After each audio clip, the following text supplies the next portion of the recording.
Ninakaw nila ang lahat, ang kanyang lupain, dignidad, at ang walang malay na sanggol sa kanyang sinapupunan. Habang nagdurugo si Thessaly sa malamig na sahig, nagpapakasawa ang asawa niyang si Dominic sa mismong kama nila kasama ang kabit nito. Layas, wala kang kwenta. Pandidiri ng kanyang biyenan. Itinapon siya sa bagyo, ngunit isang estranghero ang sumalo sa kanya. Mula sa putik, babangon si Thessaly. Ngunit paano niya dudurugin ang mga halimaw na minsan niyang minahal? Wala kang silbi sa pamamahay na ito, Thessaly. Isang palamunin na hindi man lang makapagbigay ng tagapagmana sa pamilya Villarreal. Ang boses ni Doña Teresa ay parang talim ng balisong na humihiwa sa katahimikan ng malawak na sala. Nakatayo ang matanda sa tapat ng hagdanan. Hawak ang isang mamahaling rosaryo habang ang kanyang mga mata ay nanunuri at puno ng pagkamuhing nakatuon sa kanyang menahal na manugang. Hindi gumagalaw si Thessaly. Ang kanyang mga kamay ay mahigpit na nakakapit sa isang maliit, puting sapatos ng sanggol na itinago niya sa loob ng bulsa ng kanyang suot na manipis na cardigan. Kapapanggaling lang niya sa klinika sa bayan. Ang mga balita ng doktor ay parang isang madilim na ulap na lumamon sa kanyang buong pagkatao.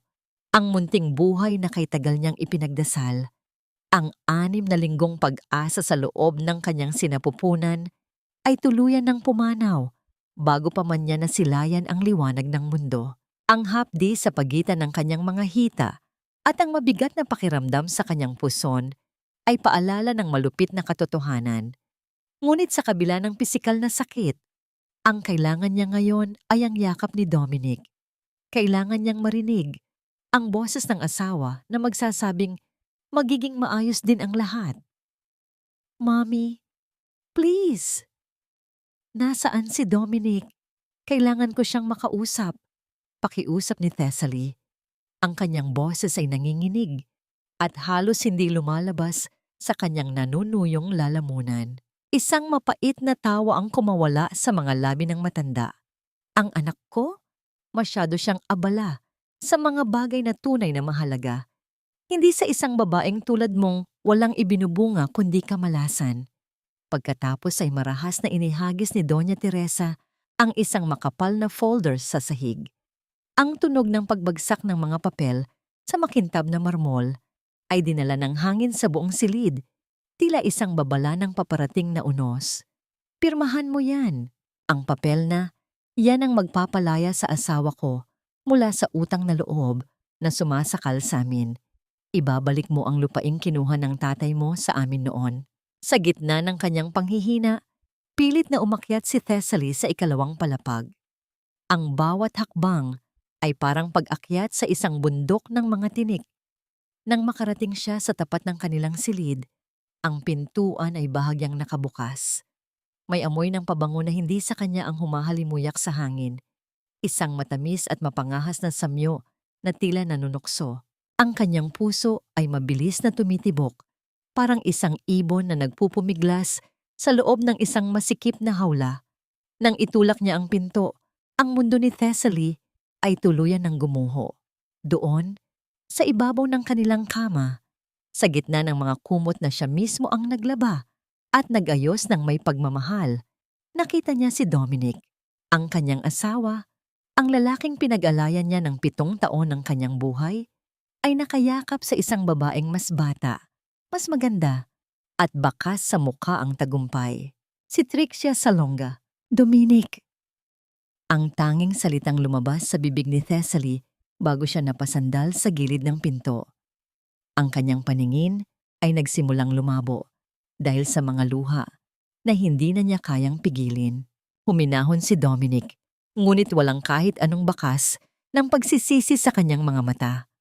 Sa halip, ang bumungad kay Thessaly ay ang malamig na titig ng isang estranghero. Ano ba, Thessaly? Hindi ba itinuro sa iyo ang kumatok? Wika ni Dominic habang dahan-dahang isinusuot ang kanyang mamahaling seda na robe. You look like a mess. Nakakasawa na ang palaging pagmumukha mong kawawa. Ay, I lost the baby, Dominic. Hikbi ni Thessaly. Ang kanyang katawan ay nagsimulang manginig sa sobrang pait. Kailangan kita ngayon. Please. Ngunit isang malakas na tawa ang pinakawalan ni Trixia habang nakasandal sa dibdib ni Dominic. Baby? Oh, please, Thessaly. Pinatitigil mo lang ang oras ni Dominic sa mga drama mong hindi naman totoo. You're so boring. No wonder he looks for excitement somewhere else. Hindi man lang kumibo si Dominic para ipagtanggol ang kanyang asawa. Sa halip, tumayo siya at kinuha ang folder na dinala ng kanyang ina. Pirmahan mo na ang waiver sa lupa, Thessaly. Tapos na tayo. Ayoko na sa isang asawang pabigat at walang ambisyon, kundi ang maglinis ng homestay na wala namang kinikita. Ang bawat salita ni Dominic ay parang 1,000 karayom na sabay-sabay na tumutusok sa puso ni Thessaly. Ang pagmamahal na itinanim niya sa loob ng maraming taon ay tila tuyong dahon na tinangay ng malakas na hangin at inapakan sa putikan. Sa ilalim ng kanyang suot na damit, naramdaman ni Thessaly ang mas malakas na agos ng init. Alam niyang lumalala ang kanyang kalagayan, ngunit ang hapdi ng pagkakanulo ay mas matindi pa kaysa sa anumang pisikal na sakit. Sa baba, muling sumigaw si Doña Teresa. Wala ka nang puwang dito. Ang lahat ng gamit mo ay nasa labas na. Huwag mo nang hintayin na naipakaladkad kita sa mga bodyguard. Sa gitna ng lumalakas na buhos ng ulan sa labas, ang mga tauhan ng pamilya Villarreal ay marahas na hinila si Thessaly palabas ng mansyon.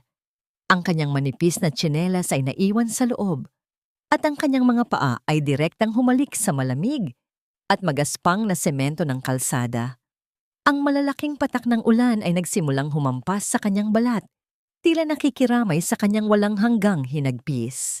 Layas! At huwag ka nang babalik!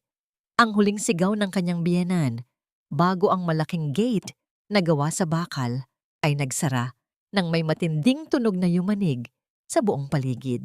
Nakatayo si Thessaly sa gitna ng madilim na kalsada, basang-basa at nanginginig sa ginaw.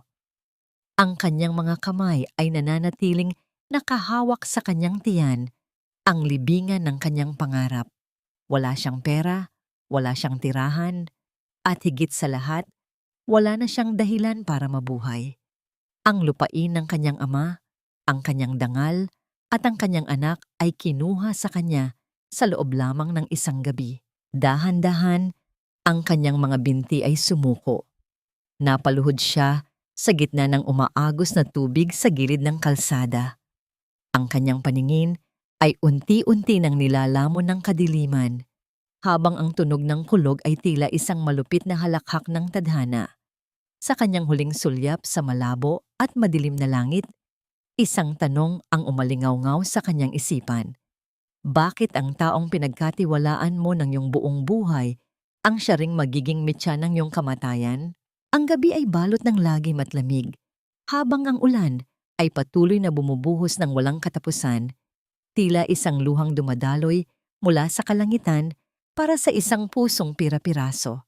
Sa gitna ng masukal na baybay ng Batangas, kung saan ang mga alon ay marahas na humahampas sa mga batuhan, isang anino ang mabilis na gumagalaw. Si Tadeo Joaquin, na suot ang kanyang luma at butas-butas na kapote, ay nakatagpo ng isang katawan na nakasubasob sa basang buhanginan. Sa ilalim ng malamig na liwanag ng kidlat, nakita niya ang maputlang mukha ni Thessaly, isang mukhang puno ng pait at bakas ng matinding paghihirap. Walang pag-aalinlangan na binuhat ni Joaquin ang babae. Ang bigat ni Thessaly ay hindi lamang dahil sa basang damit, kundi dahil sa bigat ng kaluluwang nawalan na ng pag-asa. Maingat siyang dinala ni Joaquin sa kanyang maliit na dampa, isang tagpi-tagping tahanan na yari sa kawayan at nipa na nakatayo malayo sa karangyaan ng mga mansyon sa itaas ng burol. Dito, ang tanging maririnig ay ang banayad na paghampas ng hangin sa mga dingding at ang maindayog na pagpatak ng ulan sa bubong na yari sa pawid. Inihiga niya si Thessaly sa isang malinis ngunit kupas na banig. Ang init ng katawan ng babae ay tila apoy sa gitna ng ginaw ng gabi.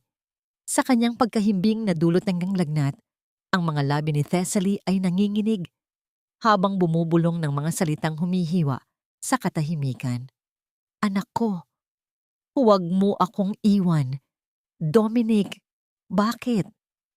Ang bawat hikbi niya ay may kasamang panginginig ng buong katawan, tila isang ibong sugatan na pilit lumilipad sa gitna ng bagyo. Tahimik na kumilos si Joaquin. Nagsalin siya ng mainit na tubig sa isang palanggana at dahan-dahang pinunasan ang noo ni Thessaly. Ang kanyang mga kamay, na sanay sa magaspang na lambat at matitigas na sagwan, ay naging kasing lambot ng sutla sa pagkakataong ito. Naglaga siya ng mainit na lugaw. Ang usok nito ay dahan-dahang humahalimuyak sa loob ng maliit na silid, nagdadala ng kaunting ginhawa sa gitna ng kapighatiang nakapaligid sa kanila. Ipinatong niya ang isang makapal at luma, ngunit mabangong kumot sa katawan ng babae. Tila ibinabalot ito sa isang proteksyon laban sa malupit na mundo. Habang nangyayari ito sa dalampasigan, ang kabilang panig ng Batangas ay puno ng kislap at huwad na kaligayahan. Sa loob ng mansyon ng mga Villarreal, ang mga kristal na baso ay nag-uumpugan habang nagdiriwang sina Dominic at Trixia. Ang malakas na halakhak ni Trixia ay umaalingaw-ngaw sa malawak na dining hall, habang si Dominic ay prenteng nakaupo, hawak ang isang mamahaling bote ng alak. Cheers, Dominic. Sa wakas, malinis na ang daan natin. Wala na ang pampasira sa mga plano mo? Wika ni Trixia bago uminom ng alak. Ngumiti lamang si Dominic. Ang kanyang mukha ay walang kahit anong bakas ng pag-aalala para sa asawang itinapon niya sa dilim.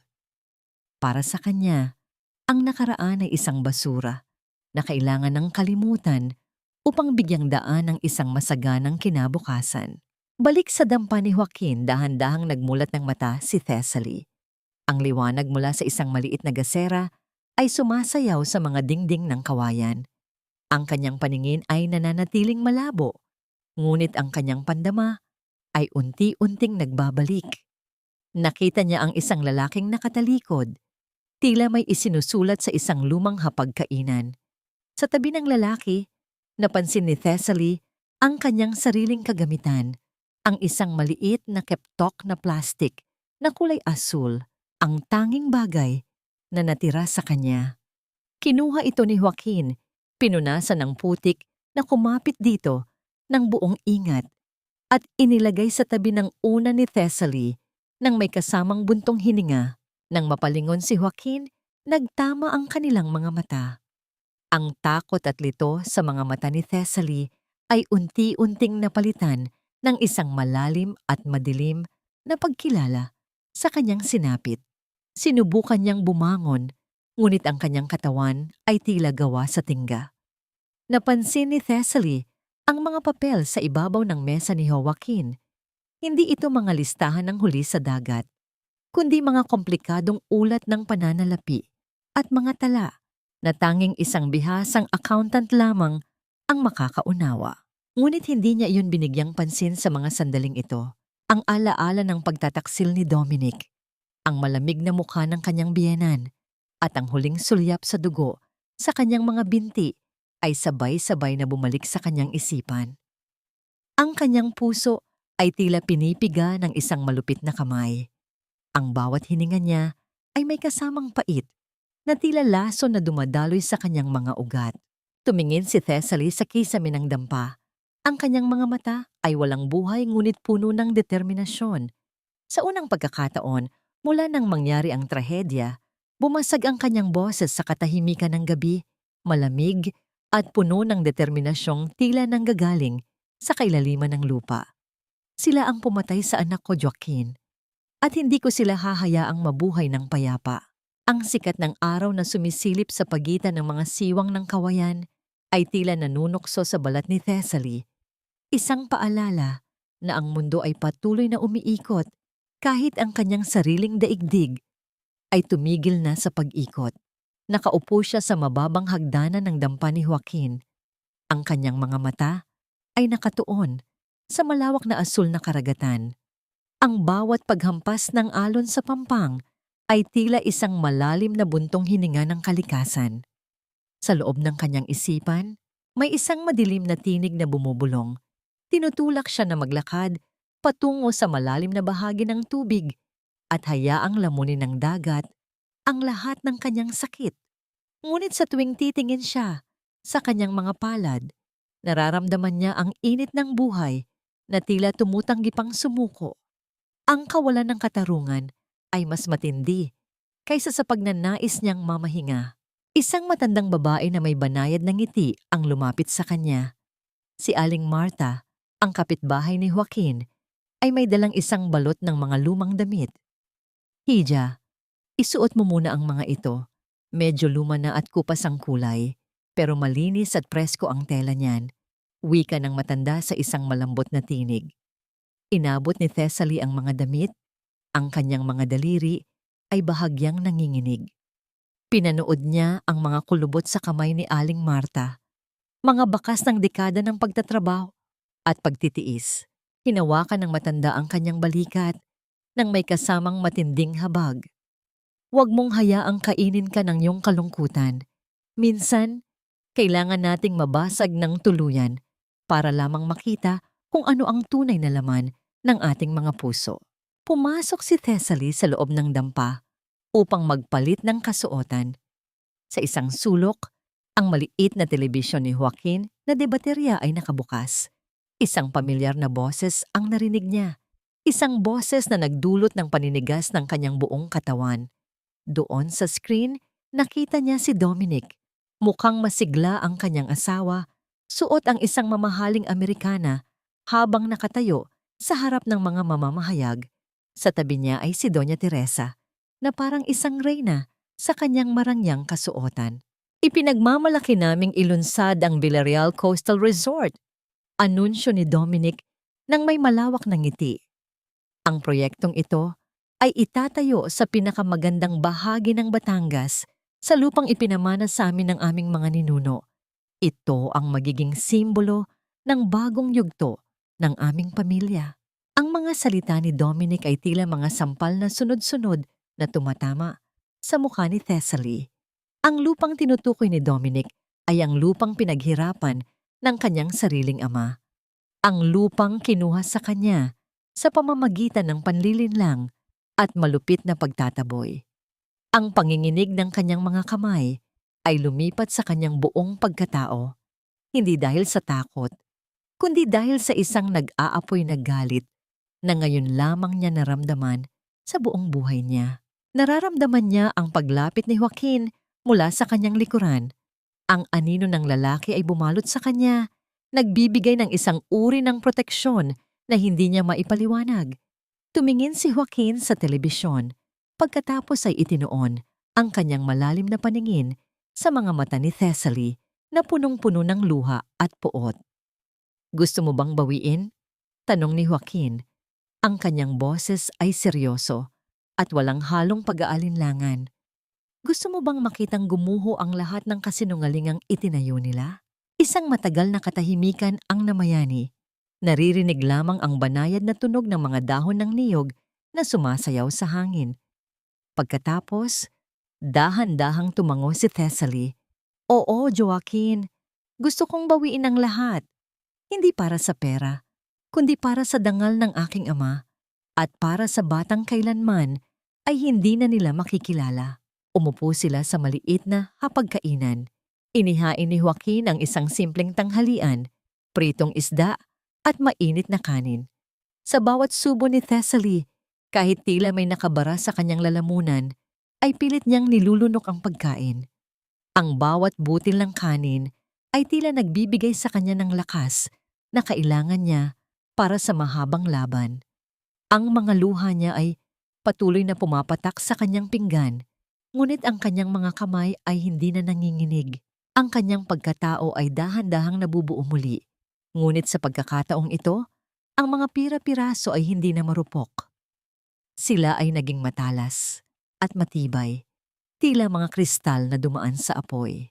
Ang katahimikan sa loob ng dampa ay biglang nagbago ng ang mahina, ngunit seryosong katok sa pintuang kawayan ay bumasag sa hangin. Nagkatinginan Sina Joaquin at Thessaly. Isang estranghero ang nakatayo sa labas, suot ang isang maayos na polo at may dalang isang itim na bag. Magandang hapon po, wika ng lalaki habang inaayos ang kanyang salamin. Hinahanap ko si Ginang Thessaly Montalban Villarreal. Ako si Tristan, isang abogado. May mahahalagang dokumento akong kailangang ipakita sa kanya mula sa kanyang yumaong ama. Ang pintig ng puso ni Thessaly ay bumilis, tila isang tambol na nagbabadya ng isang bagong kabanata na puno ng mga lihim na malapit ng mabunyag. Ang bawat pahina ng dokumentong inilatag ni Tristan sa maliit na hapagkainan ay tila isang mabigat na selyo ng katotohanang matagal nang itinago sa ilalim ng lupa. Ang liwanag ng araw ay tumatama sa mga kupas na pirma at mga selyong legal na ngayon lamang nasilayan ni Thessaly.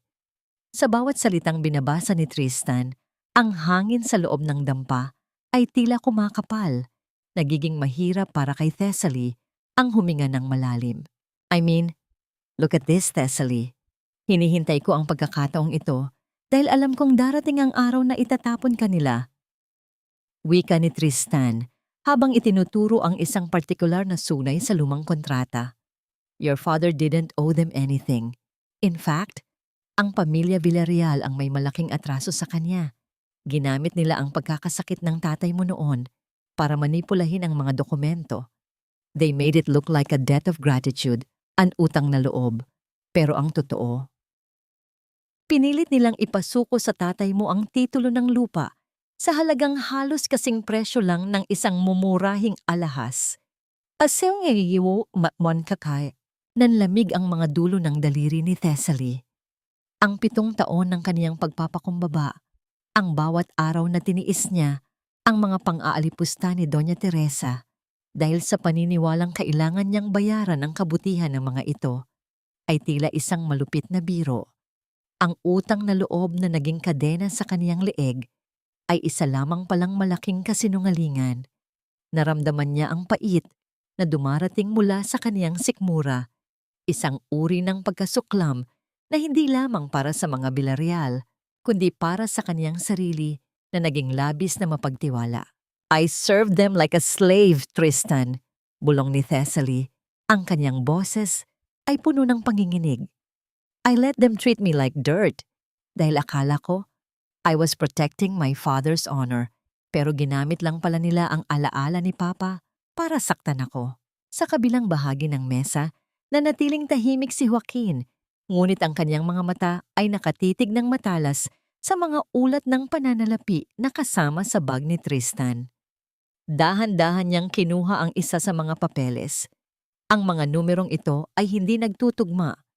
Pansin ni Joaquin, ang kaniyang boses ay naging seryoso at malalim, malayo sa imahe ng isang simpleng mangingisda. Dominic is moving funds to offshore accounts. Ginagamit niya ang proyektong ito sa Batangas para itago ang mga butas sa kanyang ibang mga negosyo. This is not just greed. This is a financial disaster waiting to happen. Nagulat si Tristan sa talas ng pagsusuri ni Joaquin. How did you... You're right. Dominic is desperate.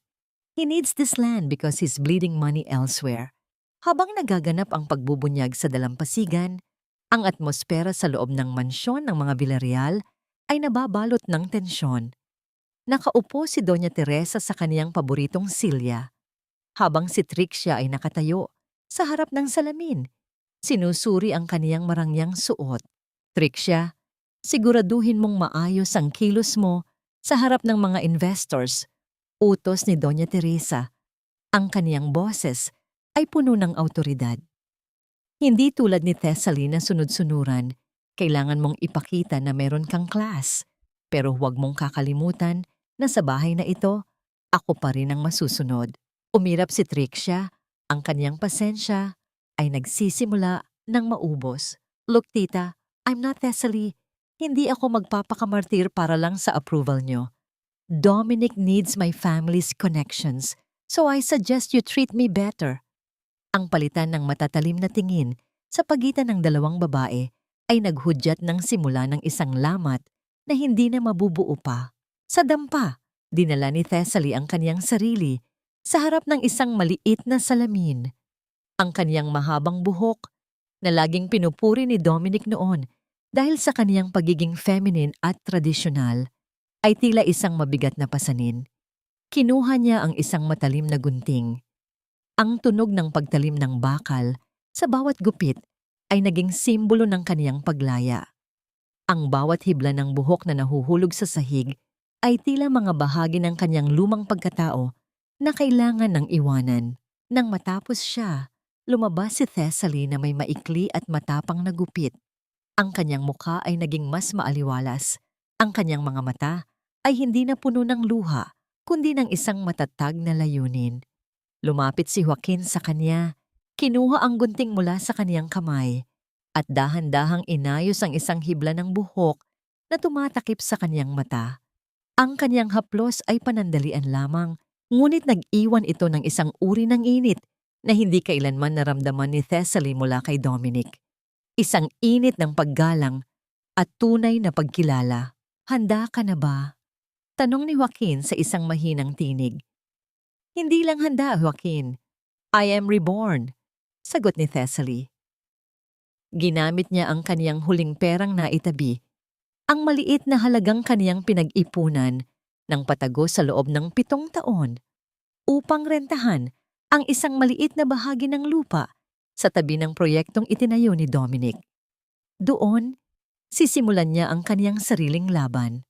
Samantala, sa loob ng opisina ni Dominic sa mansyon, si Trixia ay tahimik na naghahalughog sa mga gamit nito habang wala ang lalaki. Hinahanap niya ang kaniyang nawawalang alahas, ngunit isang maliit at itim na aklat ang kaniyang nakuha mula sa isang nakatagong bahagi ng drawer. Nang buksan niya ang unang pahina, ang kaniyang mukha ay namutla.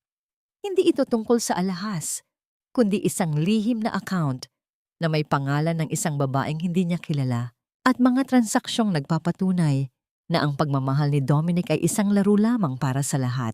Sino ang babaeng ito? At gaano pa kalalim ang mga kasinungalingang itinago ni Dominic sa likod ng kaniyang mga ngiti? Ang hangin sa loob ng mansyon ng mga Villarreal ay tila naging lason. Bawat hininga ay puno ng bigat at ng pait ng mga lihim na nagsisimula ng mabulok. Sa malawak na kwarto ni na Dominic at Trixia, ang marangyang chandelier ay nagbibigay ng isang malamig na liwanag na lalong nagpatingkad sa galit na makikita sa mukha ni Trixia. Hawak niya ang itim na aklat na kaniyang natagpuan, ang kaniyang mga daliri ay nanginginig, hindi dahil sa takot, kundi dahil sa matinding puot. Bakit mo pinapakialaman ang mga gamit ko, Trixia? I told you, my business is my business. Ang boses ni Dominic ay malamig at puno ng pagbabanta habang nakatayo siya sa may pintuan. Ang kanyang mga mata ay tila mga patalim na sumusuri sa bawat kilos ng kanyang bagong asawa. Business? Dominic, explain this account.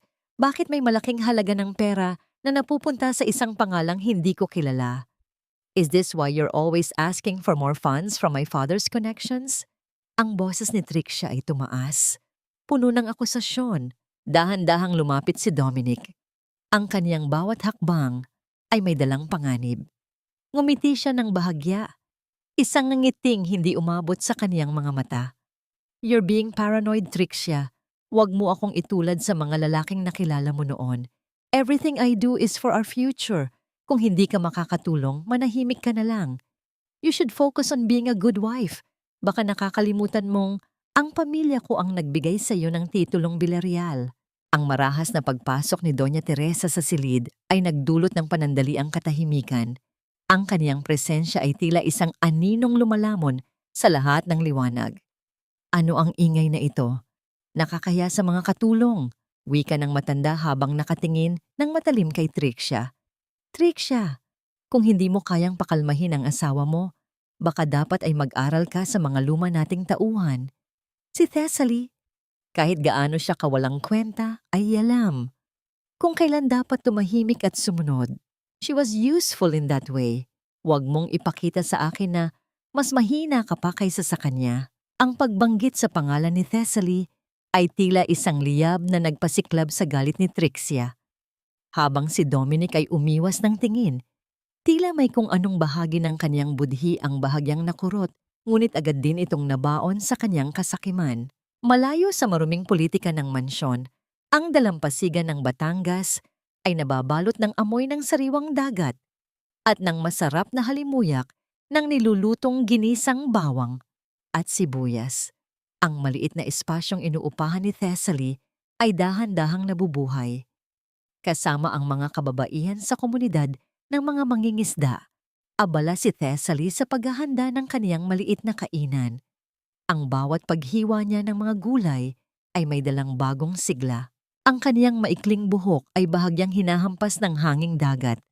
At sa unang pagkakataon, ang kaniyang mga labi ay nakitaan ng isang tunay na ngiti habang nakikinig sa mga kwento at tawa ng mga kasamahan. Hija, ang sarap ng timpla ng sarsa mo. Siguradong pipila ang mga turista rito kapag natikman nila ito. Wika ni Aling Marta habang tinitikman ang niluluto ni Thessaly. Ang pakiramdam na tanggap siya at pinahahalagahan ay isang gamot na dahan-dahang naghihilom sa kaniyang mga sugat. Maya-maya ay dumating si Joaquin, pasan ng isang basket ng mga sariwang huli mula sa dagat. Ang kaniyang mga mata ay agad na humanap sa kinalalagyan ni Thessaly. Nang magtagpo ang kanilang mga tingin, tila tumigil ang paligid sa isang saglit na puno ng hindi maipaliwanag na koneksyon. Ipinatong ni Joaquin ang huling isda sa mesa at dahan-dahang kinuha ang pinakamalaki at pinakasariwang bahagi nito. Inilagay niya ito sa isang hiwalay na plato at iniharap kay Thessaly. Kainin mo ito.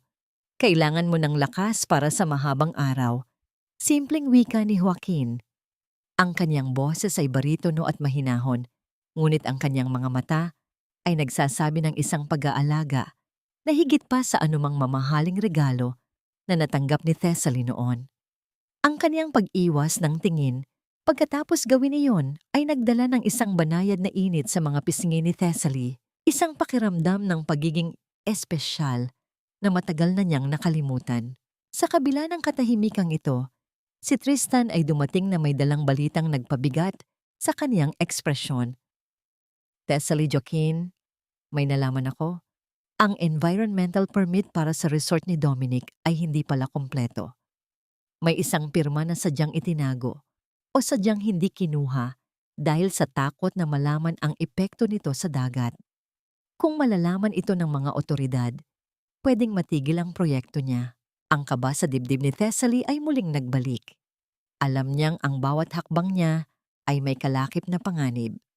Habang pinag-uusapan nila ang susunod na plano, ang katahimikan ng gabi ay biglang bumasag ng ang liwanag mula sa mga headlight ng isang itim na sasakyan ay tumama sa kanilang maliit na kainan. Ang tunog ng mga pintuan ng sasakyan na sabay-sabay na sumara ay tila isang babala ng gulo. Isang grupo ng mga kalalakihang may matitigas na mukha at suot na madidilim na damit ang bumaba at dahan-dahang naglakad patungo sa kanila. Ang nangunguna sa kanila ay may dalang isang pirasong papel, ngunit ang kaniyang mga mata ay nakatuon lamang sa pananakot.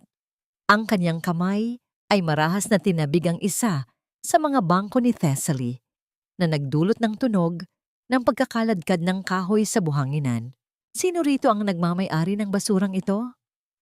Ang boses ng lalaki ay puno ng pangungutya habang nakatingin kay Thessaly. May utos kami galing sa itaas. Ang lugar na ito ay bahagi ng development zone. Meron kayong 1 oras para lisanin ang pampang na ito o kami mismo ang gigiba ng lahat ng nakatayo rito. Ang takot ay sandaling gumuhit sa mukha ni Thessaly. Ngunit nang maramdaman niya ang presensya ni Joaquin na tumayo sa kaniyang tabi, ang kaniyang mga kamao ay dahan-dahang nag-close. Ang laban na kaniyang iniiwasan ay dumating na sa kaniyang mismong pintuan at sa pagkakataong ito, wala na siyang balak na tumalikod. Sino ang nag-utos sa mga lalaking ito? At handa ba si Thessaly na itaya ang kaniyang bagong simula laban sa mga halimaw ng kaniyang nakaraan? Ang bawat marahas na kilos ng mga kalalakihan ay nagdulot ng pangamba sa maliit na komunidad ng mga mangingisda. Ang isa sa mga lalaki ay marahas na sinipa ang tumpok ng mga sariwang niyog, dahilan upang ang mga ito ay magpagulong-gulong sa buhanginan. Ang tunog ng pagbagsak ng mga kahoy na silya sa lupa ay tila isang babala ng paparating na karahasan. Ngunit sa gitna ng kaguluhang ito, ang pinto ng maliit na kusina ay dahan-dahang bumukas at lumabas si Thessaly. Ang kaniyang apron ay may mantsa ng harina at uling, ngunit ang kaniyang tindig ay tuwid at ang kaniyang mga mata ay hindi kakikitaan ng kahit anong bahid ng takot na dati niyang kinagawian. Itigil niyo yan. Ang boses ni Thessaly ay mahinahon, ngunit may talim na tila isang bagong hasang kutsilyo. Lumakad siya pasulong, bawat hakbang ay may dalang bigat ng kaniyang bagong nahanap na dangal. Nadama niya ang kaniyang mga kamay na bahagyang nanlalamig. Ngunit ang init ng determinasyon sa kaniyang dibdib ang nagpanatili sa kaniyang katatagan. At sino ka naman para utusan kami? Miss, huwag kang makialam dito kung ayaw mong masaktan. Ang utos sa amin ay linisin ang basurang ito. Ang nangunguna sa mga lalaki ay humakbang palapit. Ang kaniyang mukha ay puno ng pangungutya habang sinusuri ang kaanyuan ni Thessaly. Bago pa man makasagot ang lalaki, isang malaking anino ang bumalot sa likuran ni Thessaly. Si Joaquin ay tumayo sa kaniyang tabi. Ang kaniyang mga bisig ay nakakrus sa kaniyang dibdib at ang kaniyang mga mata ay tila nagbabaga sa ilalim ng madilim na kilay. Hindi siya nagsalita, ngunit ang kaniyang presensya ay sapat na upang mapatigil ang iba pang mga lalaki sa kanilang ginagawa. Ang katahimikang namayani sa paligid ay naging mabigat, tila ba ang hangin ay naging kuryente na naghihintay na lamang ng isang pagkakamali upang sumabog. Ang basurang tinutukoy niyo ay ang kabuhayan ng mga taong ito, wika ni Thessaly, habang inilalabas ang isang folder na ibinigay sa kanya ni Tristan. At bago niyo ituloy ang paggiba sa lugar na ito, baka gusto niyo munang basahin ang Environmental Assessment Report na hawak ko. Ang proyektong pinagsisilbihan niyo ay lumalabag sa batas dahil sa kakulangan ng permit para sa reclamation. I suggest you tell your boss na kapag may isang silya pa rito na nasira, ang dokumentong ito ay diretso sa opisina ng DENR at sa media. Nagpalitan ng tingin ang mga lalaki. Ang kanilang pagiging kampante ay dahan-dahang napalitan ng pag-aalinlangan. Hindi nila inaasahan na ang isang simpleng babae sa dalampasigan ay may hawak na sandatang legal na maaaring sumira sa kanilang pinaglilingkuran. Sa hindi kalayuan, sa loob ng isang itim na sasakyang nakaparada sa gilid ng kalsada, nanigas si Dominic. Nakatitig siya sa kaniyang asawa, ang babaeng kaniyang itinapon at inakalang tuluyan nang guguho ang buhay. Ang Thessaly na kaniyang nakikita ngayon ay malayo sa Thessaly na kaniyang pinagmalupitan. May bagong ningning sa mga mata nito, isang uri ng kapangyarihan na hindi kailanman niya nakita noong sila ay nagsasama pa. Ang kaniyang mga kamay sa manibela ay humigpit hanggang sa pumuti ang kaniyang mga kasukasuan. May bahagi ng kaniyang puso na nakaramdam ng isang kakaibang kirot, hindi dahil sa pag-ibig, kundi dahil sa katotohanang ang babaeng kaniyang minaliit ay nagagawa palang tumayo nang wala siya. Nang makitang hindi natitinag si Thessaly at Joaquin, ang nangunguna sa mga lalaki ay nagbigay ng hudyat sa kaniyang mga kasama. Aalis kami ngayon, pero huwag kayong magpakasiguro. Hindi pa ito ang huli. Wika ng lalaki bago mabilis na sumakay sa kanilang sasakyan.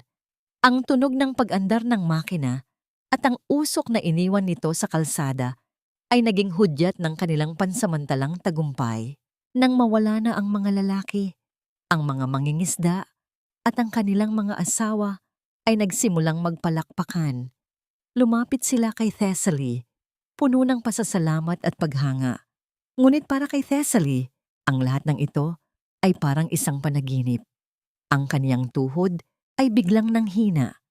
Isang reaksyon mula sa matinding tensyon na kaniyang hinarap.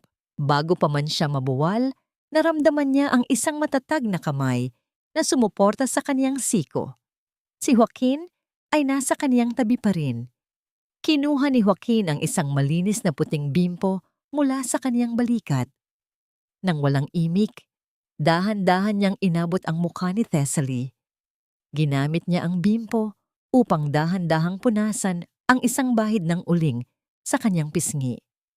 Ang kanyang haplos ay kasing lambot ng hangin sa umaga at ang kanyang mga mata ay nakatuon lamang sa mukha ni Thessaly nang may kasamang matinding paghanga at isang uri ng pangangalaga na tila ba siya ay isang mahalagang kayamanan. Ang tapang mo kanina, bulong ni Joaquin. Ang kaniyang boses ay malalim at nagdulot ng panginginig sa buong katawan ni Thessaly. Ang kaniyang mga daliri ay bahagyang dumapo sa balat ni Thessaly, sapat na upang maramdaman nila ang init ng isa't isa.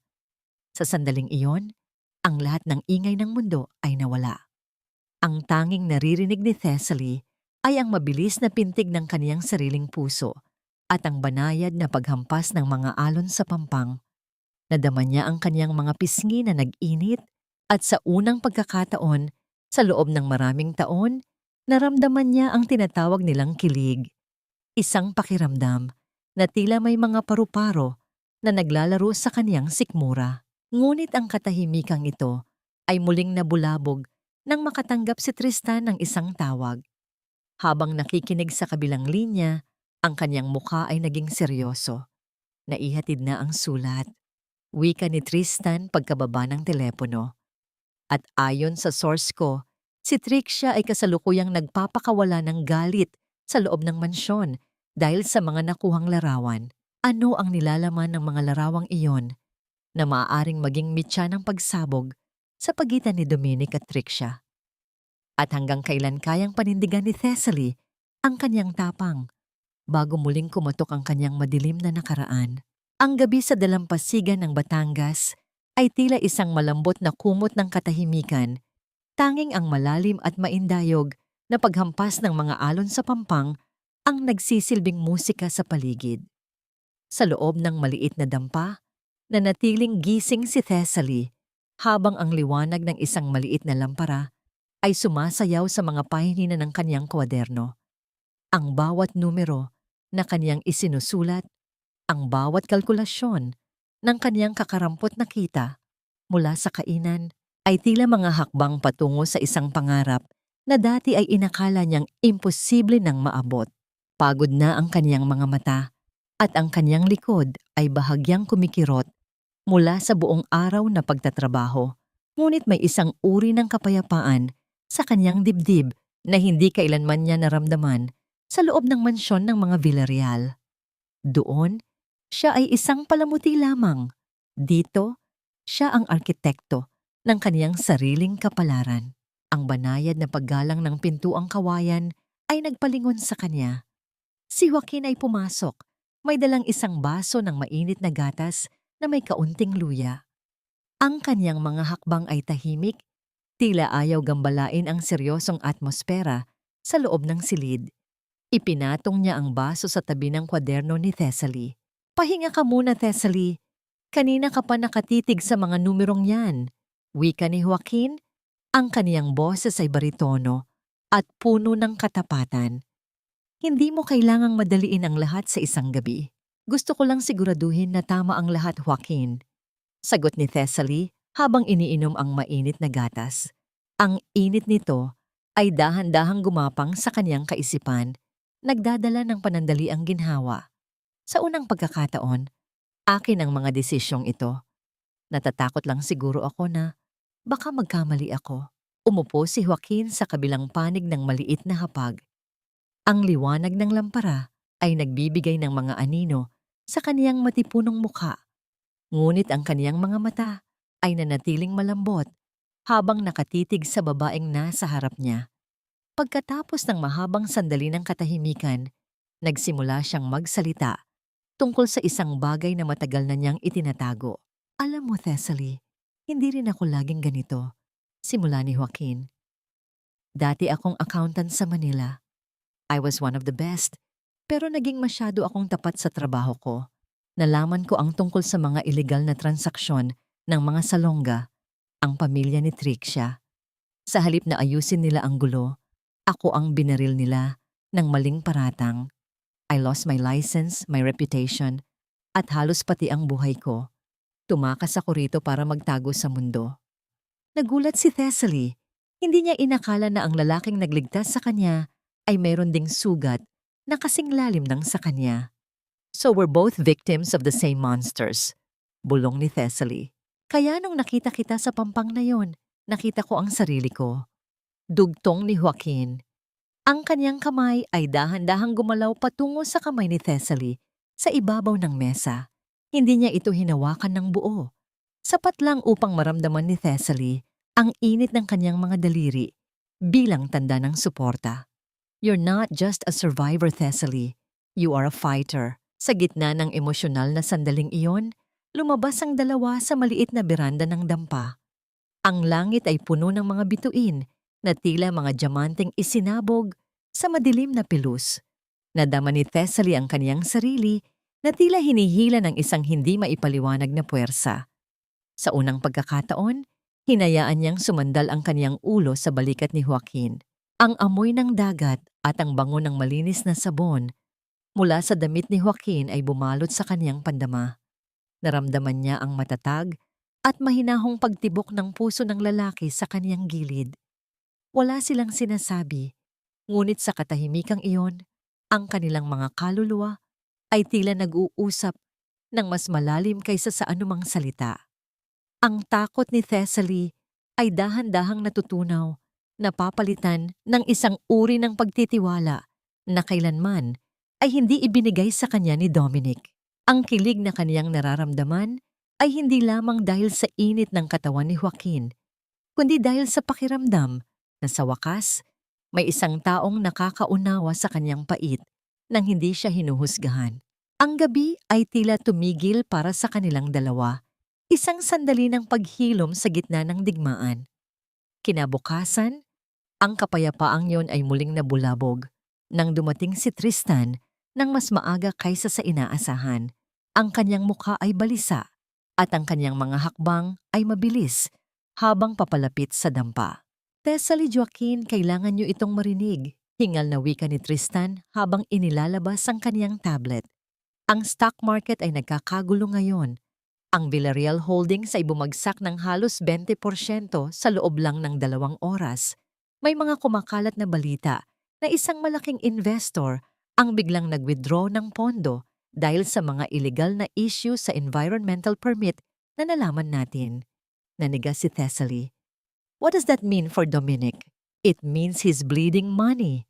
Sagot ni Tristan ng may mapait na ngiti. Desperado na siya. At kapag desperado ang isang tao na tulad ni Dominic, gagawa siya ng kahit anong paraan para makabangon kahit pamasaktan ang mga taong nasa paligid niya. Isang malamig na hangin galing sa dagat ang humampas sa kanilang kinaroroonan, nagdadala ng isang uri ng babala. Ang lamat sa pagitan ng nakaraan at kasalukuyan ay lalong lumalalim. Paano haharapin ni Dominic ang kaniyang unti-unting pagbagsak? At sino ang misteryosong investor na biglang tumalikod sa kaniya sa gitna ng kaniyang pangangailangan? Ang marangyang mansyon ng mga Villarreal na dati ay simbolo ng kapangyarihan ay dahan-dahang nilalamon ng isang hindi nakikitang anay, ang kasakiman at kawalan ng tiwala. Sa loob ng silid ni Trixia, ang kaniyang malakas na boses ay umalingaw-ngaw, puno ng puot habang nakatayo siya sa harap ng kaniyang bukas na vault. Ang kaniyang mga kamay ay nanginginig habang hinahalughog ang mga bakanteng lalagyan ng kaniyang mga mamahaling hiyas. Nasaan ang mga alahas ko? Dominic! Mommy! Sigaw ni Trixia habang marahas na itinapon ang isang maliit na pilus na kahon sa sahig. Ang tunog ng pagtama ng kahoy sa makintab na marmol ay nagbigay ng isang mapurol na ingay bago ito gumulong sa ilalim ng kama. Pumasok si Doña Teresa sa silid, hawak pa rin ang kanyang rosaryo, ngunit ang kanyang mukha ay walang bakas ng pagkabigla. Sa halip ang kanyang mga mata ay nanatiling malamig at mapanghusga. Bakit ka ba nagsisigaw, Trixia? Nakakahiya sa mga katulong. Akala mo ba ay palengke ang bahay na ito? Nawawala ang diamanteng kwintas ko, tita. At ang mga gold bracelets na regalo ni Papa. Alam kong kayo lang ang may alam ng code ng silid na ito. Ang boses ni Trixia ay puno ng akusasyon, ang kanyang daliri ay nakaturo ng direkta sa mukha ng kanyang biyenan. Isang mapait na tawa ang pinakawalan ni Doña Teresa. How dare you accuse me? Kung kinuha ko man ang mga yon, ito ay para sa ikabubuti ng pamilyang ito. Desperado na ang asawa mo dahil sa mga gulo ng pamilya mo, Trixia. Ang mga salongga ang dahilan kung bakit tayo iniiwan ng mga investors. Isang maliit na sakripisyo lang ang mga alahas na yon para maisalba ang dangal ng mga Villarreal. Danggal! Magnanakaw kayo! Bulyaw ni Trixia, ang kanyang muka ay namumula sa galit. You're just a hypocrite, tita. Lagi kayong may hawak na rosaryo pero ang dumi ng budhi nyo. Si Thessaly lang ang nakatiis sa inyo dahil tanga siya. Pero hinding-hindi ko hahayaang gawin nyo sa akin yan. Sa gitna ng kanilang pagtatalo, pumasok si Dominic. Ang kanyang muka ay maputla at ang kanyang buhok ay magulo. Ang kanyang mga mata ay puno ng pagod at desperasyon. Tumahimik kayong dalawa. My head is exploding! Sigaw ni Dominic habang inihahagis ang kanyang briefcase sa sofa. Ang tunog ng pagbagsak ng bag ay tila hudyat ng kanyang sariling pagbagsak. Trixia, tumigil ka na. Gagamitin lang natin ang mga alahas na yon bilang collateral. Maibabalik din natin yan kapag maayos na ang lahat. No, Dominic, you're a liar! Sagot ni Trixia habang ang mga luha ng galit ay nagsisimulang dumaloy sa kanyang pisngi. Sabi mo, you're a successful businessman. Pero bakit kailangan niyong nakawin ang mga gamit ko? You're pathetic. Marahas na hinawakan ni Dominic ang siko ni Trixia. Ang kaniyang pagkakahawak ay mahigpit at puno ng pagbabanta. Kung hindi dahil sa akin, wala ka sa bahay na ito. Huwag mo akong pagsalitaan ng ganyan kung ayaw mong matulad kay Thessaly na itatapon ko sa kalsada nang walang kahit ano. Ang bangayan sa loob ng mansyon ay tila isang apoy na patuloy na lumiliyab. Habang sa Batangas, ang hangin ay nananatiling sariwa at puno ng pag-asa. Ang homestay ni Thessaly ay unti-unti nang nagkakaroon ng pangalan. Ang mga turista ay dahan-dahang dumarating, naaakit sa katahimikan ng lugar at sa sarap ng mga pagkaing inihahanda ni Thessaly ng may pagmamahal. Sa kaniyang maliit na opisina, nakaupo si Thessaly kasama si Tristan. Sa harap nila ay ang isang dokumento na naglalaman ng mga maliliit na bahagi ng shares ng Villarreal Holdings. I have already acquired 5% of the minor shares, Thessaly.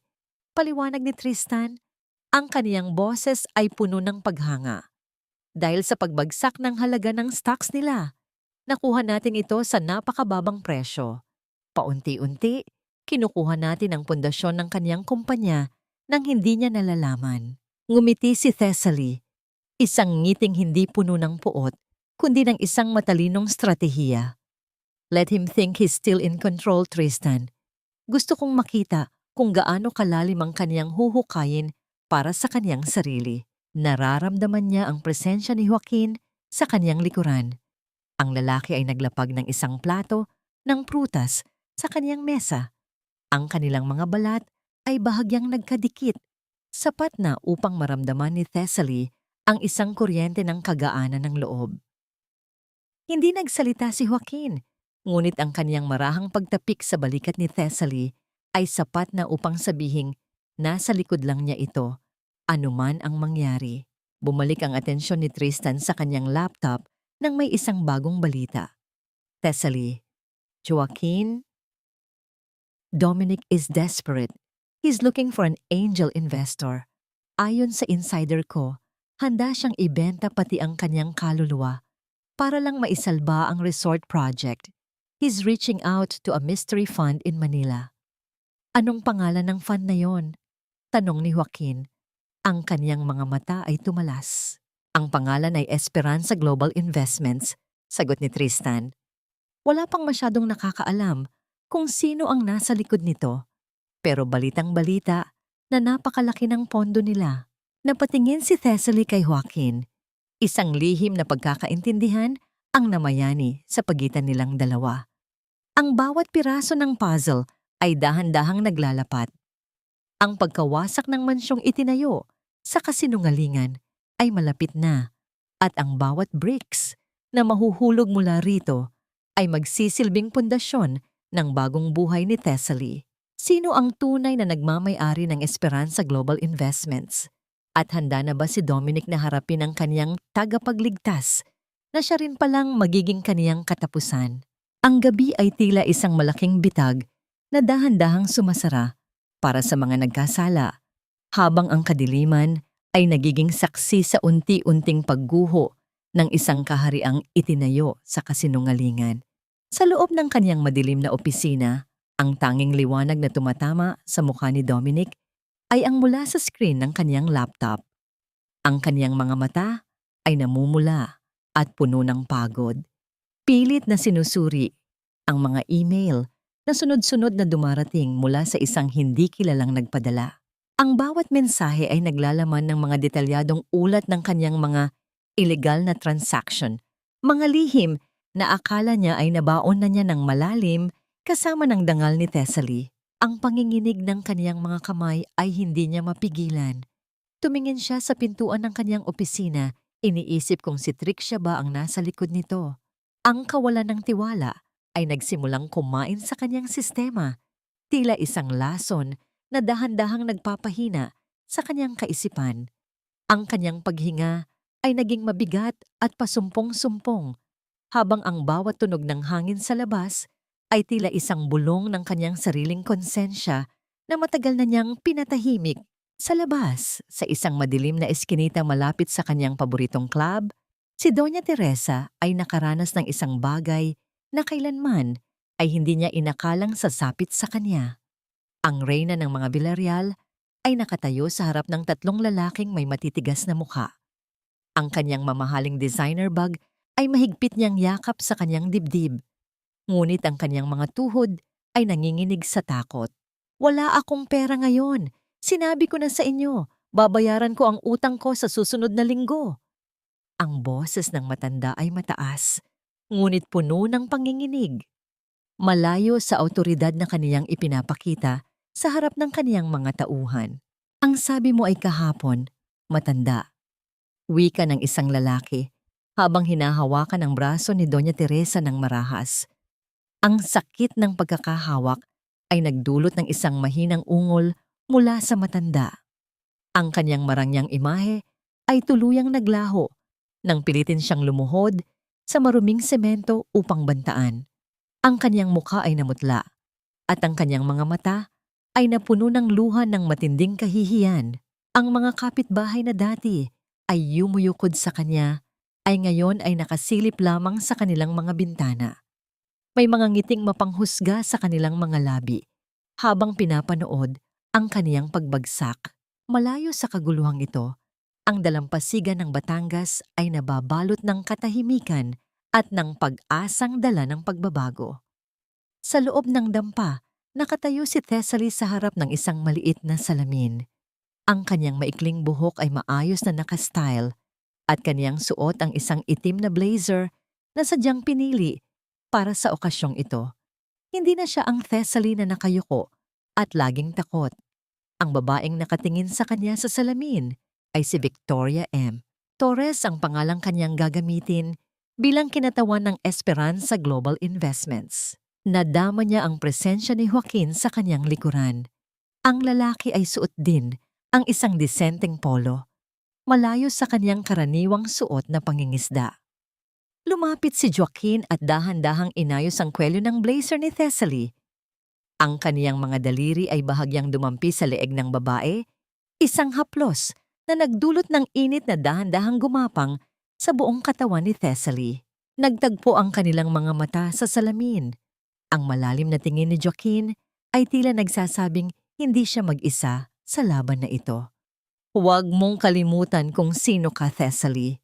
Bulong ni Joaquin, ang kaniyang boses ay parang isang maindayog na kanta na nagpapakalma sa kaba ni Thessaly. Ang kailangan mo lang ay ang katotohanang dala mo.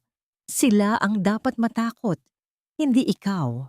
Ngumiti si Thessaly, isang ngiting puno ng determinasyon. Ang kaniyang puso ay tumitibok ng mabilis. Ngunit hindi dahil sa takot, kundi dahil sa pananabik na harapin ang kaniyang nakaraan. Hinawakan ni Joaquin ang kaniyang kamay at marahan itong piniga. Ang kilig na naramdaman ni Thessaly ay sapat na upang bigyan siya ng lakas na kailangan niya para sa gabi. Dumating ang itim na sasakyan na susundo sa kanya.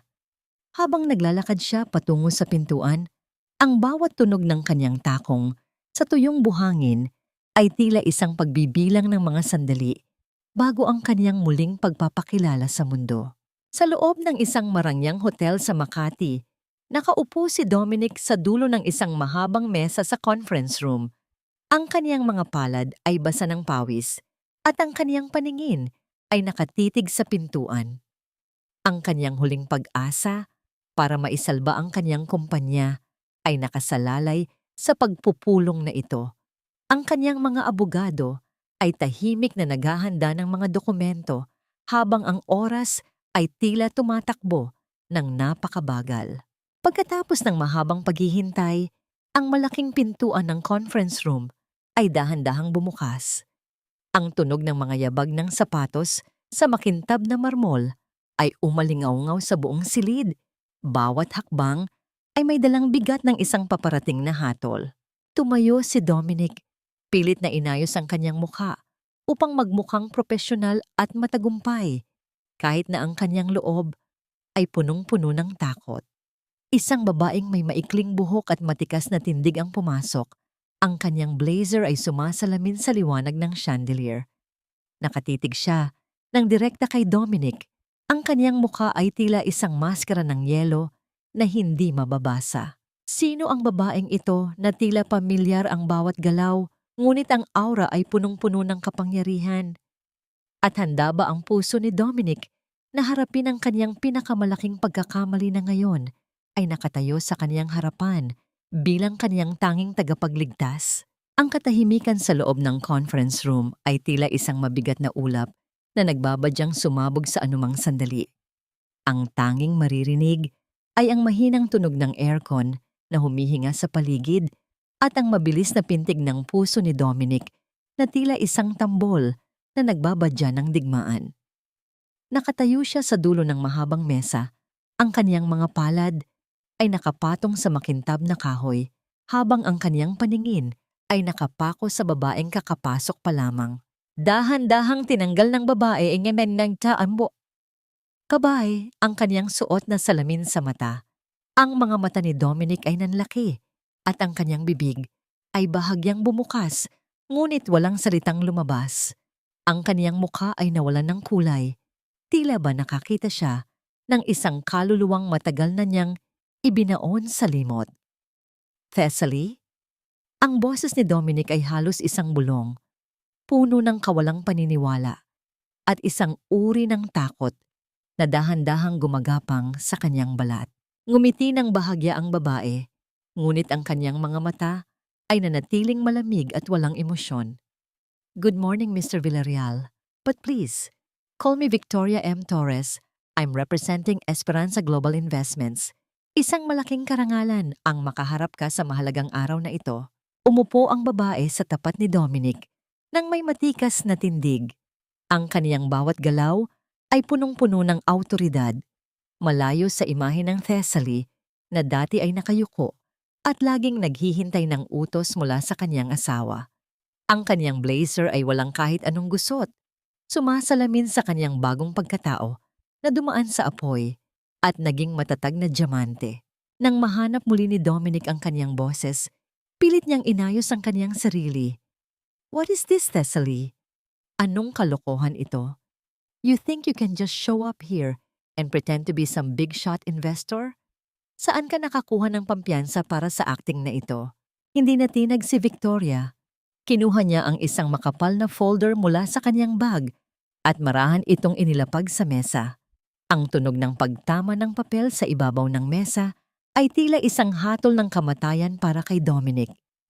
Let's keep this professional, Mr. Villarreal. Ang oras ko ay masyadong mahalaga para sa mga personal mong opinyon. Nakita ko ang financial statements ng Villarreal Holdings. You're bleeding, Dominic. Ang utang mo sa labas ay lagpas na sa value ng kumpanya mo. At ang resort project mo sa Batangas, it's a sinking ship dahil sa kawalan ng tamang permits. Ang mukha ni Dominic ay namula sa galit at kahihiyan.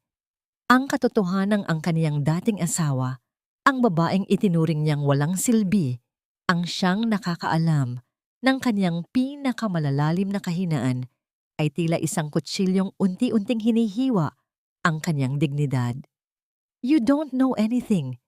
This is just a temporary setback.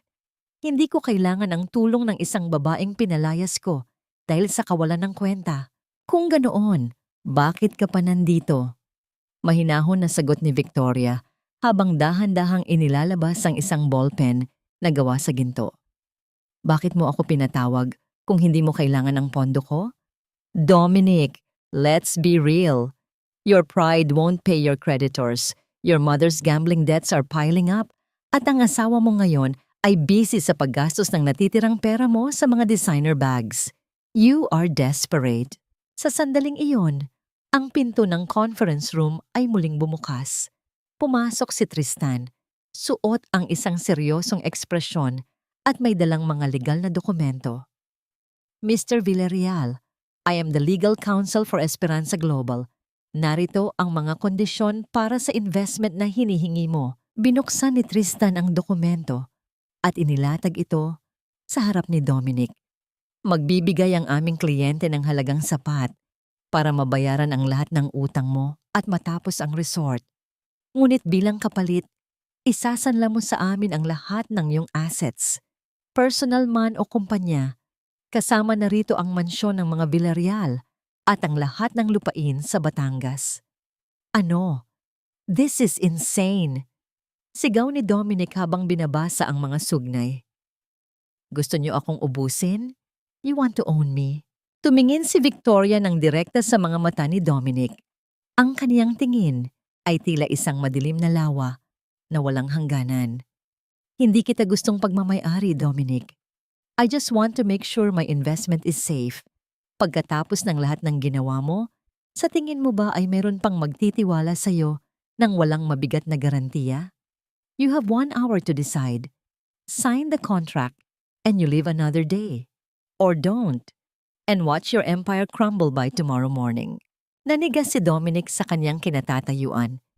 Ang kanyang mga palad ay basang-basa ng pawis at ang kanyang paningin ay nagpapalit-palit sa kontrata at sa mukha ni Victoria. Nararamdaman niya ang bigat ng buong mansyon na tila babagsak sa kanyang ulo. Ang bawat segundo na lumilipas ay tila isang tunog ng pagbibilang sa kanyang sariling katapusan. Pagkaraan ng mahabang sandali, nang nakabibinging katahimikan, nanginginig na kinuha ni Dominic ang ballpen. Ang kanyang pirma ay naging isang bakas ng kanyang sariling pagkatalo. Sa bawat kurit ng tinta sa papel, tila ibinebenta niya ang kanyang kaluluwa sa babaeng kanyang minahal, ngunit piniling saktan.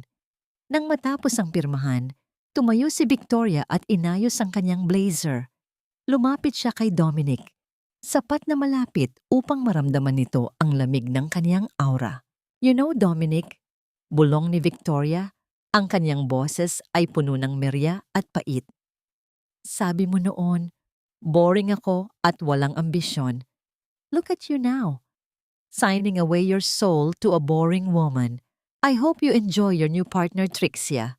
Dahil simula ngayon, lahat ng hininga nyo, lahat ng galaw nyo, ay akin na. Lumakad palabas si Victoria nang hindi na nililingon si Dominic. Ang tunog ng kaniyang matatag na hakbang sa marmol ay umalingaw-ngaw sa buong hallway. Tila isang musika ng tagumpay.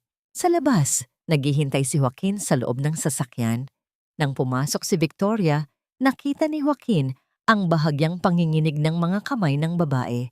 Hindi siya nagsalita. Sa halip ay dahan-dahan niyang kinuha ang kamay ni Victoria at hinawakan ito ng mahigpit. Ang kaniyang haplos ay naging isang angkla na nagpabalik sa katinoan ni Victoria. Tapos na ang unang bahagi. Thessaly, wika ni Joaquin sa kaniyang malalim na boses. Hindi pa, Joaquin, sagot ni Victoria habang nakatingin sa labas ng bintana, kung saan ang ulan ay nagsisimulang pumatak sa salamin. Ngayon, hayaan nating sila naman ang makaramdam kung paano mawalan ng hangin. Ano ang unang gagawin ni Victoria ngayong hawak na niya ang leeg ng mga Villarreal? At paano tatanggapin ni Doña Teresa at Trixia na ang mansyong kinalalagyan nila ay pag-aari na ng babaeng kanilang minaliit? Ang hustisya ay hindi laging dumarating sa paraang inaasahan natin. Minsan, ito ay parang isang bagyong dahan-dahang namumuo sa gitna ng dagat, tahimik at hindi kapansin-pansin hanggang sa ang kaniyang dambuhalang mga alon ay tuluyan ng lamunin ang lahat ng bagay na itinayo sa ibabaw ng buhanginan. Sa loob ng conference room, ang hangin ay naging kasing lamig ng yelo nang ang malalaking pintuan ay muling bumukas. Hindi mga investor ang pumasok, kundi mga kalalakihang suot ang asul na uniforme ng batas.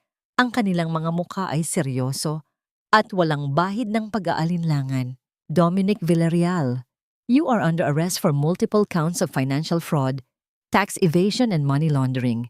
Ang boses ng opisyal ay umalingaw-ngaw sa buong silid. Bawat salita ay tila isang mabigat na pako na ibinabaon sa kabaong ng dangal ni Dominic. Ang mukha ni Dominic ay tila isang kandilang dahan-dahang natutunaw. Ang kanyang kurbata ay lumuwag at ang kanyang mga mata ay napuno ng matinding kalituhan at takot. Nadama niya ang malamig na metal na kumagat sa kanyang mga pulso nang pilitin siyang tumayo. Ang tunog ng paglak ng bakal ay naging hudyat ng kanyang sariling pagkakapiit. Wala siyang masabi. Ang dila niya ay tila naging bato habang pinapanood ang kanyang mga abogado na mabilis na umiwas ng tingin, tila mga daga na unang tumatalon mula sa isang lumulubog na barko. Sa labas ng hotel, ang mga mamamahayag ay parang mga gutom na lobo na naghihintay. Ang mga ilaw mula sa kanilang mga kamera ay sunod-sunod na kumukurap, tila mga kidlat sa gitna ng tanghali na naglalantad sa bawat detalye ng kaniyang kahihiyan. Ang imahe ng matagumpay na negosyante ay naglaho na, pinalitan ng isang lalaking nakayuko. Ang kanyang mukha ay tinatakpan ng kanyang sariling mga kamay habang itinutulak siya papasok sa sasakyan ng pulis. Habang nangyayari ito sa Makati, ang kapayapaan sa mansyon ng mga Villarreal ay gumuho rin. Si Trixia, na abala sa pag-iimpake ng kanyang mga mamahaling damit at mga natitirang alahas, ay hindi nakaligtas. Plano niyang tumakas kasama ang kanyang bagong kasintahan at ang bahagi ng pera ni Dominic na kanyang ninakaw. Ngunit ang kapalaran ay may ibang balak.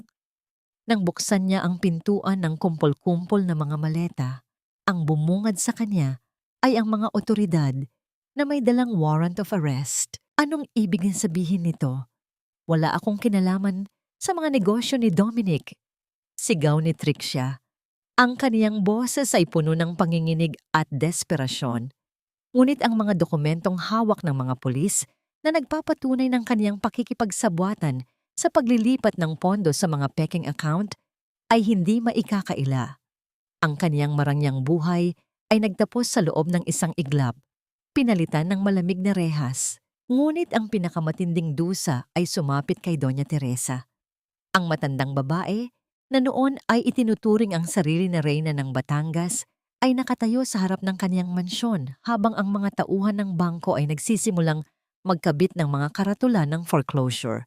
Ang kaniyang mga kagamitan ay isa-isang inilalabas sa kalsada.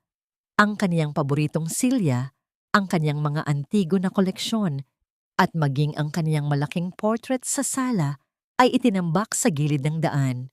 Hindi niyo pwedeng gawin ito. Ako ang may-ari ng bahay na ito. Utang na loob. Maawa kayo. Sigaw ni Doña Teresa. Ang kaniyang boses ay napaos na sa kakatili. Tumingin siya sa kaniyang mga kapitbahay na dati ay yumuyukod sa kanya. Ngunit ngayon ay nakatitig lamang sila ng may halong puot at pangungutya. Walang sino man ang lumapit para tumulong.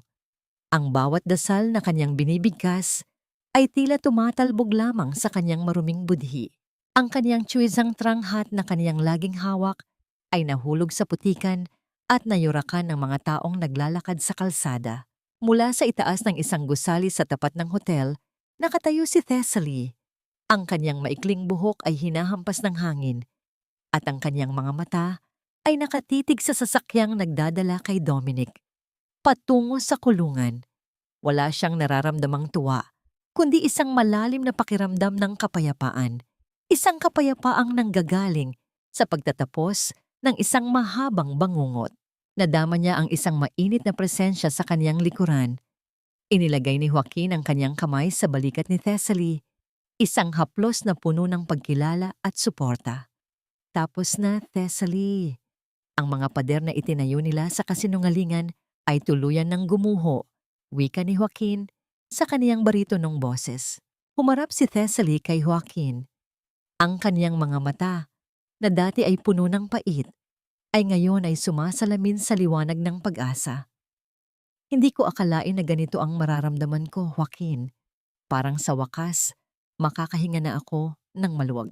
Tumitig si Joaquin sa kanya ng may malalim na paghanga. Ang kanyang kamay ay dahan-dahang gumalaw patungo sa pisngi ni Thessaly.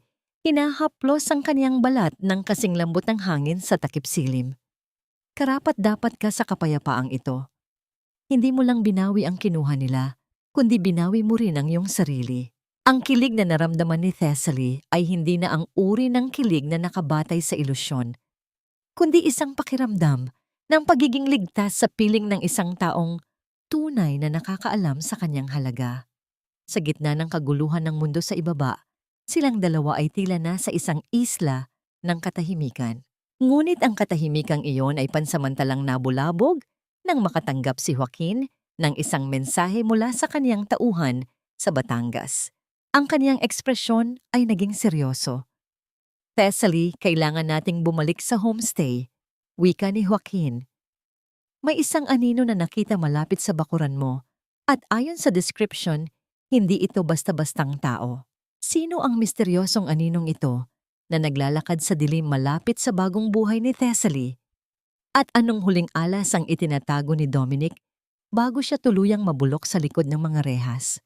Ang bawat sandali ng biyahe patungong Batangas ay tila isang walang katapusang paghihirap para kay Thessaly.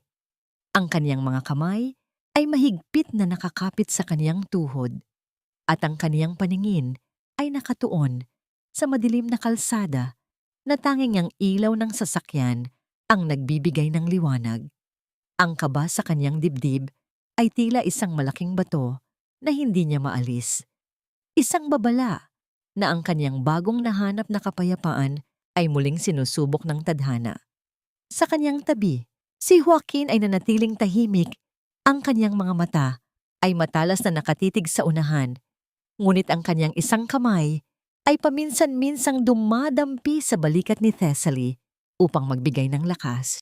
Nang makarating sila sa dalampasigan, ang bumungad sa kanila ay ang tanawing hindi kailanman ninais ni Thessaly na makita muli. Ang kahel na liwanag mula sa nagngangalit na apoy ay sumasayaw sa gitna ng kadiliman. Ang usok na kulay abo ay dahan-dahang humahalimuyak sa hangin, nagdadala ng amoy ng nasusunog na kahoy at kawayan. Ang bahagi ng kusina ng kanyang homestay, ang lugar kung saan siya nagsimulang bumuo ng pangarap, ay nilalamon na ng apoy. Ngunit sa gitna ng trahedyang ito, nakita ni Thessaly ang isang bagay na nagpaantig sa kanyang puso. Ang mga mangingisda at ang kanilang mga asawa, ang komunidad na tumanggap sa kanya ng walang pag-aalinlangan ay abalang-abala sa pagtulong. Ang mga lalaki ay sunod-sunod na nagpapasa ng mga timba ng tubig mula sa dagat. Ang bawat buhos ay nagdadala ng hamog na pilit pinapatay ang init. Ang mga kababaihan naman, sa pangunguna ni Aling Marta, ay nakapalibot sa isang lalaking nakasubasob sa buhanginan. Ito ang tauhan ni Dominic, na nahuling may dalang gasolinang ginamit sa pagsunog. Sa kabila ng kaniyang laki, ang lalaki ay hindi nakapalag sa dami at pagkakaisa ng mga tao sa nayon. Ang litrato ni Papa, Joaquin, ang litrato ni Papa ay nasa loob. Sigaw ni Thessaly nang maalala ang huling alaala ng kaniyang ama na nakasabit sa dingding ng kusina. Bago pa man siya mapigilan ni Joaquin, mabilis na tumakbo si Thessaly patungo sa pintuan ng nasusunog na gusali. Ang init ng paligid ay tila humihigop ng kanyang hininga at ang bawat hakbang niya ay puno ng panganib. Thessaly, huwag! Bumalik ka rito! Sigaw ni Joaquin habang mabilis na humabol sa kanya. Sa loob, ang kisame ay nagsisimula ng bumigay. Ang bawat piraso ng nasusunog na kahoy na nahuhulog sa sahig ay nagbibigay ng isang mapurol na tunog ng pagkawasak. Naabot ni Thessaly ang kwadro ng kaniyang ama. Yakap-yakap ito sa kanyang dibdib na tila ba ito ang kaniyang sariling buhay. Ngunit bago siya makalabas, isang malaking bahagi ng kisame ang dahan-dahang bumagsak patungo sa kinalalagyan niya. Nadama ni Thessaly ang isang malakas na tulak. Si Joaquin ay mabilis na yumakap sa kanya, ginamit ang sariling katawan bilang proteksyon. Ang nagbabagang kahoy ay tumama sa braso ni Joaquin bago ito tuluyang bumagsak sa sahig. Ang tunog ng pagtama ng mabigat na kahoy sa laman ay nagdulot ng isang matinding panginginig sa buong katawan ni Thessaly. Nang makalabas sila sa ligtas na bahagi ng dalampasigan, ang apoy ay dahan-dahang naapula na ng mga mangingisda. Napaluhod si Thessaly sa buhanginan. Mahigpit pa ring hawak ang litrato ng kanyang ama. Tumingin siya kay Joaquin na ngayon ay nakaupo sa kanyang tabi. Ang kanyang mukha ay puno ng uling at ang kanyang braso ay may bakas ng matinding pagkapaso. Ang balat nito ay namumula at bahagyang nangungulubot dahil sa init. Joaquin! Bakit mo ginawa yon? Maaari kang mamatay. Hikbi ni Thessaly. Ang kaniyang boses ay punong-puno ng seryosong pait at pasasalamat. Ang kaniyang mga luha ay nagsimulang dumaloy, hindi dahil sa takot sa apoy, kundi dahil sa katotohanang may isang taong handang itaya ang buhay para sa kanya. Wala lang ang sugat na ito, Thessaly, sagot ni Joaquin. Ang kaniyang boses ay bahagyang nanghihina, ngunit nananatiling matatag. Ang mahalaga ay ligtas ka at ligtas ang alaala ng iyong ama. Hindi na napigilan ni Thessaly ang kaniyang sarili. Inihilig niya ang kaniyang ulo sa balikat ni Joaquin at doon ay umiyak ng walang pag-aalinlangan. Ito ang unang pagkakataon na umiyak siya hindi dahil sa pagkakanulo ni Dominic, kundi dahil sa pag-ibig na kaniyang natagpuan sa gitna ng abo. Ang bawat hagulgol niya ay tila paglalabas ng lahat ng dumi ng kaniyang nakaraan. Nararamdaman niya ang matatag na puso ni Joaquin na tumitibok malapit sa kaniyang pandama, isang ritmo na nagbibigay sa kaniya ng katiyakan na hindi na siya muling mag-iisa sa dilim. Ang mga mangingisda ay tahimik na nakapaligid sa kanila. Ang kanilang mga muka ay puno ng awa at paghanga. Ang bawat isa sa kanila ay naging saksi sa isang pag-ibig na hindi nasusukat sa karangyaan, kundi sa sakripisyo. Pagkaraan ng ilang sandali, habang dinadama nila ang lamig ng hangin sa gabi na nagpapalamig sa init ng sunog, lumapit si Aling Marta. Ang kaniyang mukha ay seryoso habang nakatingin sa kalsada. Thessaly, Joaquin, may isang matandang babae na nakatayo sa labas ng bakod. Ayaw pumasok, pero kanina pa siya doon, nakatingin sa nasunog na kusina mo. Napalingon si Thessaly. Sa ilalim ng malabong liwanag ng poste sa kalsada, nakita niya ang isang anyo na tila isang anino ng kaniyang nakaraan. Ang matandang babae ay nakasuot ng madusing na damit, ang kaniyang buhok ay magulo, at ang kaniyang tindig ay hindi na kasing tikas ng dati. Si Doña Teresa. Bakit narito ang babaeng kumuha ng lahat sa kanya? Ito ba ang simula ng kaniyang huling pagsisisi? O mayroon pang laso na nais niyang iwan bago ang kaniyang tuluyang pagbagsak? Sa ilalim ng maagang sikat ng araw, ang anyo ni Doña Teresa ay tila isang tuyong dahon na itinapon ng hangin sa harapan ng pintuan ni Thessaly. Wala na ang kaniyang marangyang terno at ang kaniyang buhok na laging maayos ay ngayon ay tila isang pugad ng gulo. Puno ng alikabok at dumi mula sa kalsada. Nakaluhod siya sa magaspang na lupa. Ang kaniyang mga kamay ay mahigpit na nakakapit sa bakal na tarangkahan ng homestay.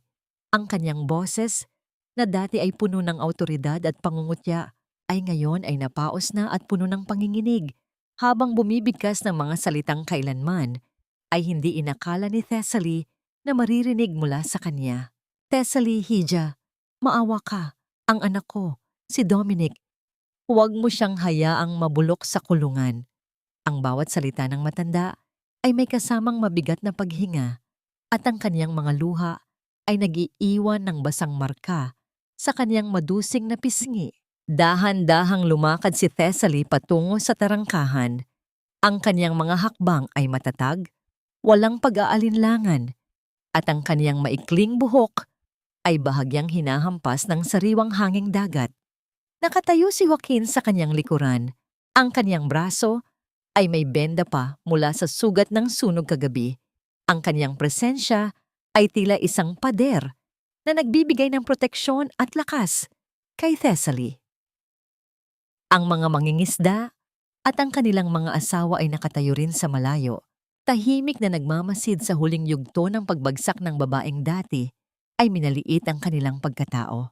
Nang makarating si Thessaly sa harap ni Doña Teresa, tumigil siya at tiningnan ang matanda ng diretso sa mga mata.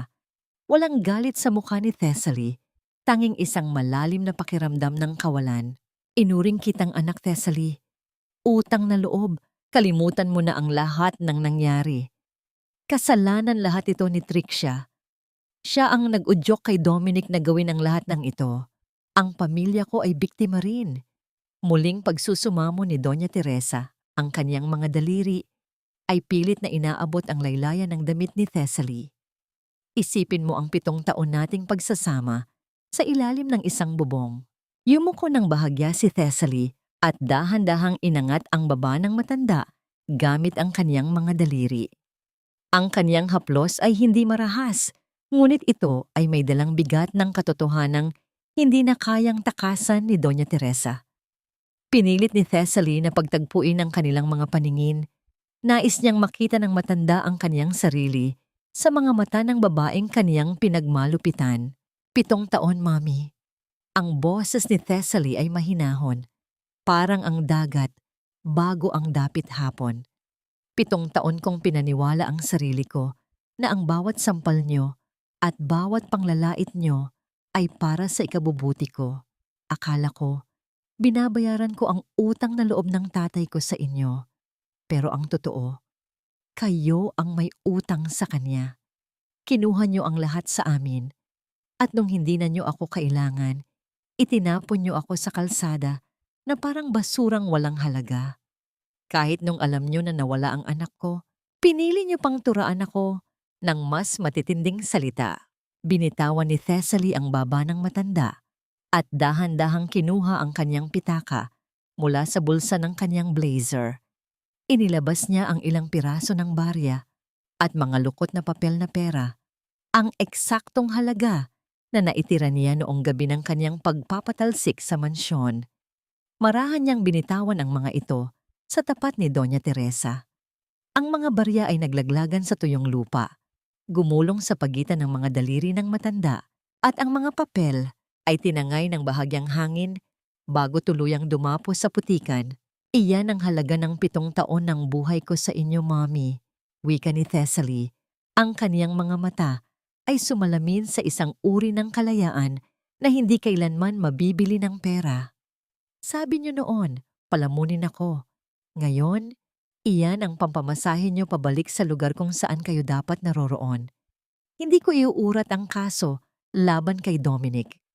Hahayaan ko ang batas na magpaliwanag sa kanya kung bakit ang kasakiman ay laging may katapusan.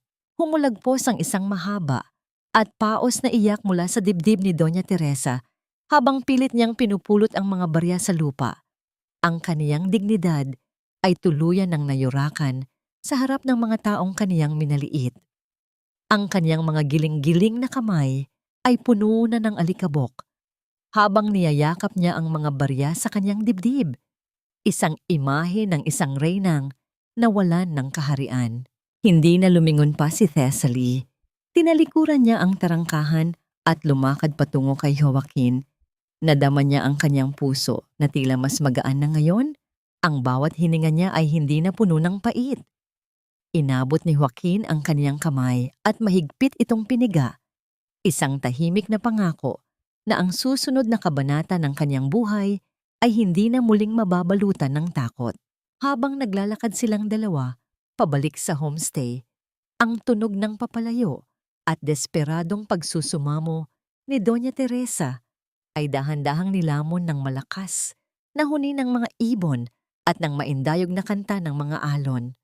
Ang anino ng nakaraan ay tuluyan ng natabunan ng liwanag ng isang bagong umaga. Sa malayo, ang malaking orasan sa kabayanan ay nagpapahiwatig na ang oras ng paghatol ay malapit na. Paano haharapin ni Dominic ang kanyang huling gabi sa labas ng rehas bago ang formal na pagbabasa ng kanyang sentensya? Ang bawat segundo sa loob ng bulwagan ng katarungan ay tila isang patak ng oras na dahan-dahang naglalantad sa katotohanan. Ang malamig na simoy ng aircon ay humahalo sa amoy ng lumang papel at semento, nagbibigay ng isang formal at nakababahalang atmosfera. Nakaupo si Thessaly sa hanay ng mga tagapakinig. Suot ang kanyang pinakapayak, ngunit pinakaeleganteng puting terno.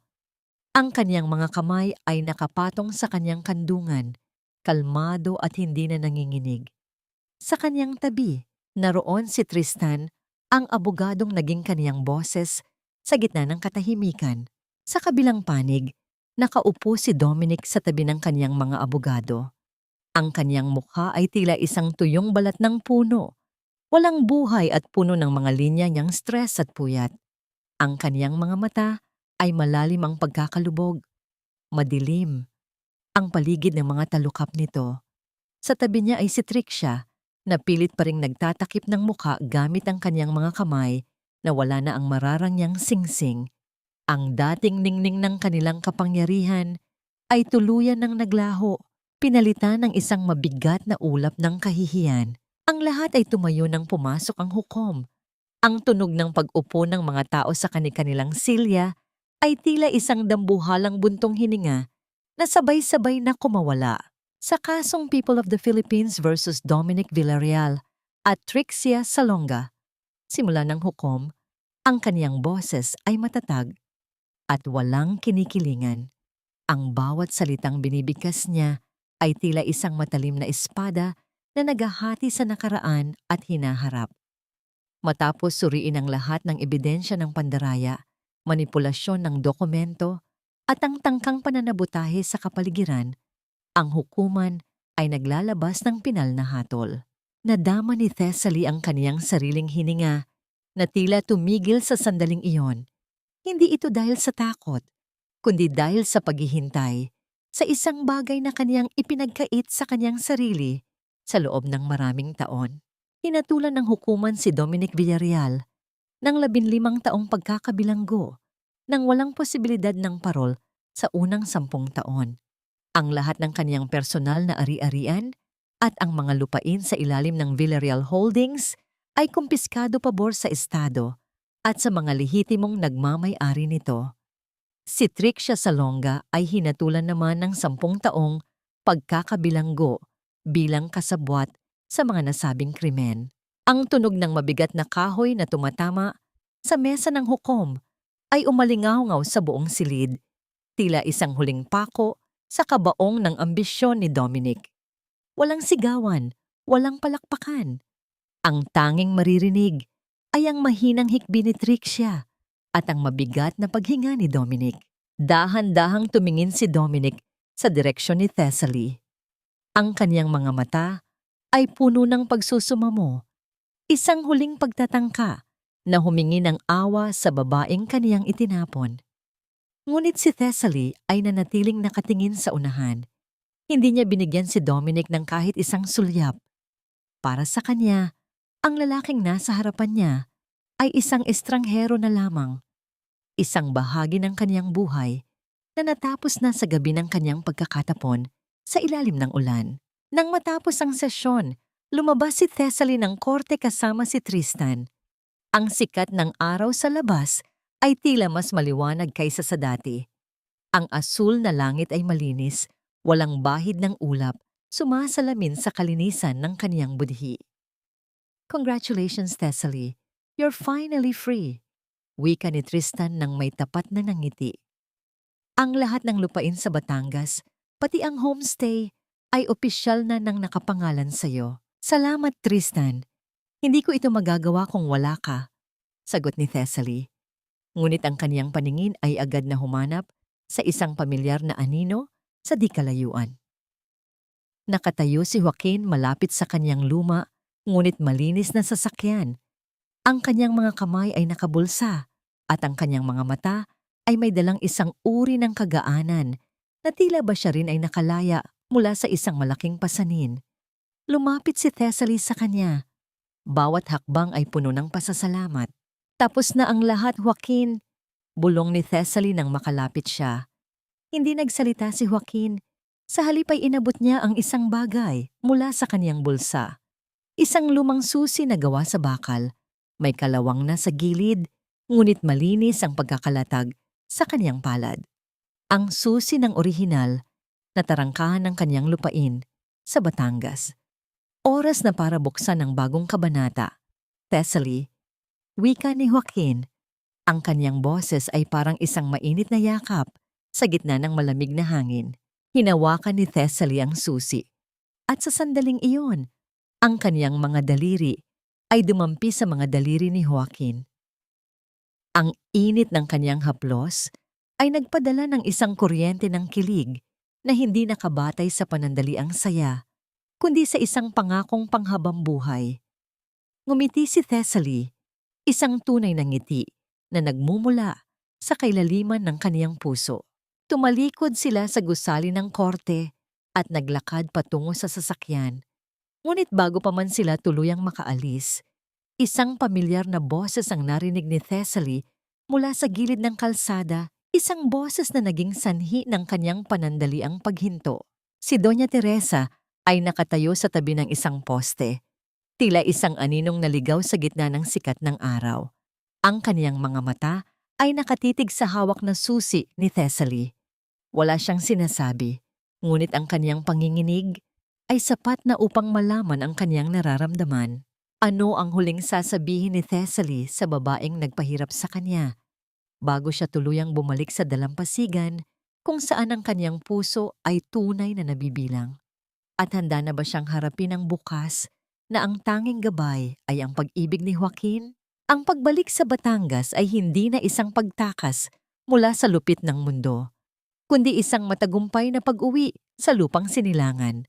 Ang bawat ihip ng hanging dagat na humahaplos sa mukha ni Thessaly ay tila isang malambot na halik ng kanyang yumaong ama, bumubulong ng pagtanggap at pagmamalaki. Nakatayo siya sa harap ng malaking tarangkahan ng kanyang lupain. Hawak ang kalawanging susi na ibinigay ni Joaquin.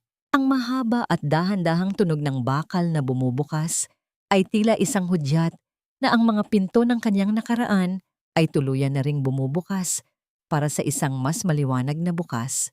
Sa loob ng bakuran, hindi na ang mga tauhan ni Dominic ang sumalubong sa kanya. Sa halip, ang mga mangingisda at ang kanilang mga pamilya ay naroon. May dalang mga walis, pintura, at mga kagamitan sa pagkukumpuni. Ang diwa ng bayanihan ay buhay na buhay sa bawat sulok. Ang ingay ng mga tawanan at ang masayang usapan ng mga tao ay pumalit sa dati ay malamig at nakabibinging katahimikan ng lugar. Si Aling Marta ay abala sa pag-aayos ng mahabang mesa sa ilalim ng mga puno ng niyog na puno ng mga sariwang huli mula sa dagat at mga pagkaing niluto ng may pagmamahal. Iha, tignan mo ang lugar mo. Mas maganda pa ito kaysa sa mga drawing ni Dominic. Sigaw ni Aling Marta habang winawagayway ang isang makulay na tela. Ngumiti si Thessaly, isang nangiting abot hanggang sa kanyang mga mata, na sumasalamin sa kanyang bagong nahanap na kaligayahan. Lumapit si Thessaly sa gitna ng mga tao at itinaas ang kanyang kamay. Maraming salamat sa inyong lahat. Ang lugar na ito ay hindi lang magiging isang resort. Ito ay magiging Esperanza Community Resort, isang tahanan para sa bawat babaeng nakaranas ng pait at nais muling bumangon. Dito, tayo ang magiging pamilya ng isa't isa. Ang masiglang palakpakan at mga hiyaw ng kagalakan ay umalingaw-ngaw sa buong dalampasigan. Tila ba pati ang mga alon ay nakikisali sa kanilang selebrasyon.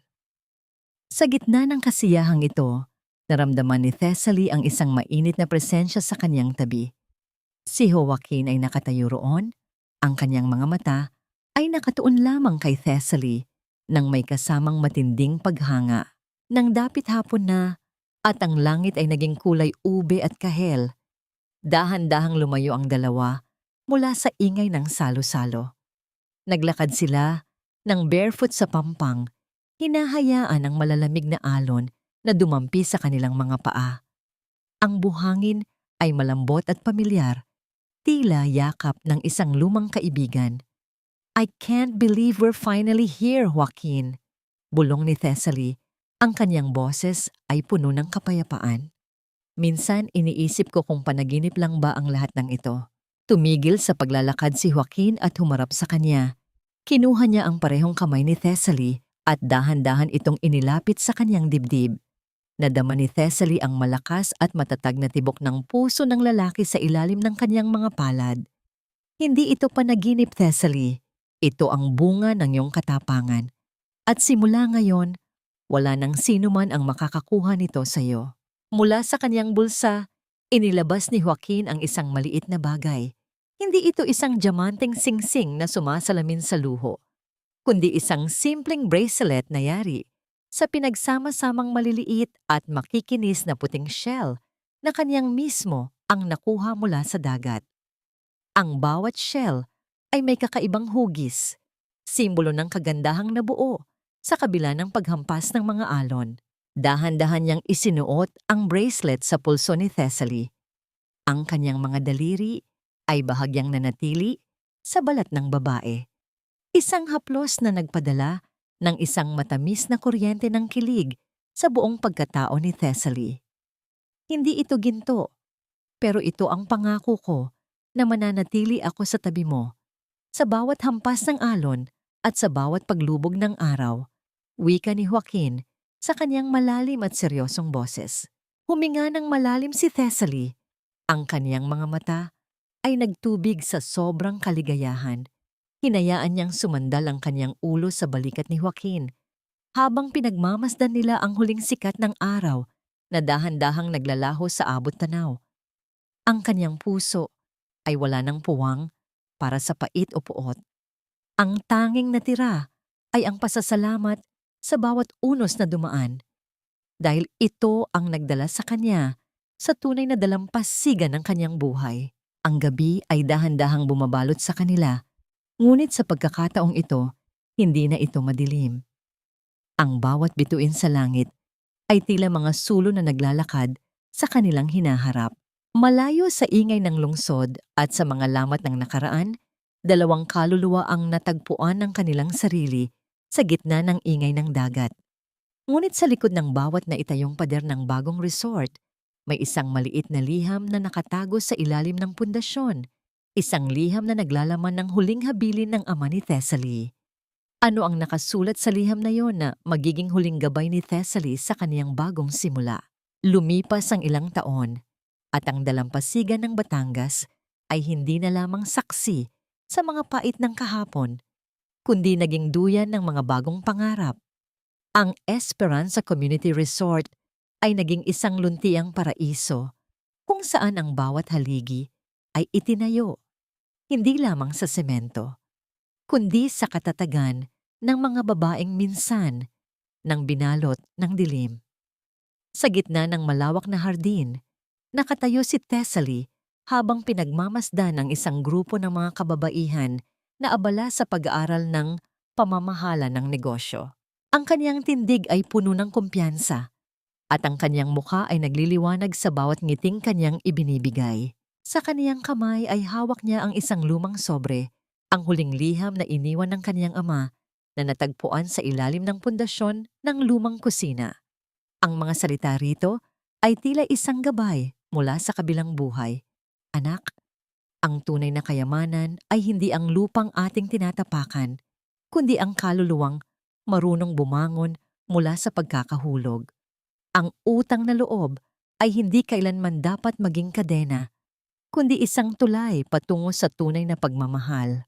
Isang buntong hininga ng kaluwagan ang kumawala sa kanyang dibdib habang dahan-dahang itinatabi ang liham. Sa loob ng kanyang opisina, nakalagay sa isang maliit na drawer ang isang sulat na kapapadala lamang mula sa loob ng pambansang bilangguan. Ito ay mula kay Dominic. Sa bawat linya ng sulat, ramdam ang pagsisisi at ang paghingi ng tawad sa lahat ng kanyang ginawa. Hindi ito binuksan ni Thessaly upang magalit muli. Sa halip, binasa niya ito nang may malamig na isipan at dahan-dahan itong inilagay sa tabi ng iba pang mga papel. Ang pagpapatawad ay hindi nangangahulugang ibabalik niya ang lahat sa dati, kundi ang pagpili na huwag nang maging bilanggo ng puot. Pinatawad na niya si Dominic, hindi dahil nararapat ito, kundi dahil nararapat ang kanyang sariling puso na makaramdam ng tunay na kalayaan. Ang katahimikan sa loob ng opisina ay bumasag nang ang pintuan ay dahan-dahang bumukas. Si Joaquin ay pumasok, karga-karga ang isang batang babae na may kasing ningning na mga mata ni Thessaly. Ang bata, na pinangalanan nilang Esperanza, ay agad na lumapit sa kanyang ina at yumakap sa kanyang mga binti. Kinuha ni Joaquin ang kamay ni Thessaly at marahan itong piniga. Ang kanilang mga daliri ay naglapat, isang simbolo ng isang pag-ibig na dumaan sa apoy at naging ginto. Thessaly, oras na para sa ating salo-salo sa dalampasigan, wika ni Joaquin sa kanyang malalim at mapagmahal na boses. Ang lahat ay naghihintay na sayo. Sa labas, ang sikat ng araw ay dahan-dahang lumulubog, nag-iiwan ng mga kulay na ginto at pilak sa ibabaw ng dagat. Ang mga alon ay nananatiling maindayog, tila isang awit ng pasasalamat. Ang bawat tao sa Esperanza ay masayang naghahanda ng pagkain, walang bahid ng takot o pangamba. Si Doña Teresa, ayon sa mga balita, ay nananatiling lango sa kaniyang sariling kahihiyan sa isang malayong lalawigan, habang si Trixia ay patuloy na binubuo ang kaniyang sarili sa likod ng mga rehas. Ang hustisya ay nakamit na at ang bawat isa ay ani kung ano ang kaniyang itinanim. Habang naglalakad sina Thessaly at Joaquin sa pampang, bitbit ang kanilang anak, naramdaman ni Thessaly ang kaganapan ng kaniyang buhay. Ang kaniyang paglalakbay mula sa pagiging biktima patungo sa pagiging isang tagapagligtas ay natapos na. Ang sugat ng nakaraan ay naging mga pilat na lamang ng kaniyang katapangan. Sa huling sandali bago tuluyang maglaho ang araw, ang dagat ay tila bumulong ng isang pangako. Ang bawat paghampas ng alon ay isang pagkakataon para sa bagong simula. Ang pag-ibig, kapag totoo at malaya, ay ang tanging angkla na hinding-hindi bibitaw, anuman ang tindi ng bagyo. Ang kwento ni Thessaly ay isang paalala na ang isang babae ay maaring itulak sa kailaliman ng bangin, ngunit sa kaniyang sariling lakas at sa tulong ng mga taong tunay na nagmamahal, maaari siyang lumipad ng mas mataas kaysa sa kaniyang pinanggalingan. Ang kapayapaan ay hindi ang kawalan ng gulo, kundi ang kakayahang manatiling buo sa gitna nito.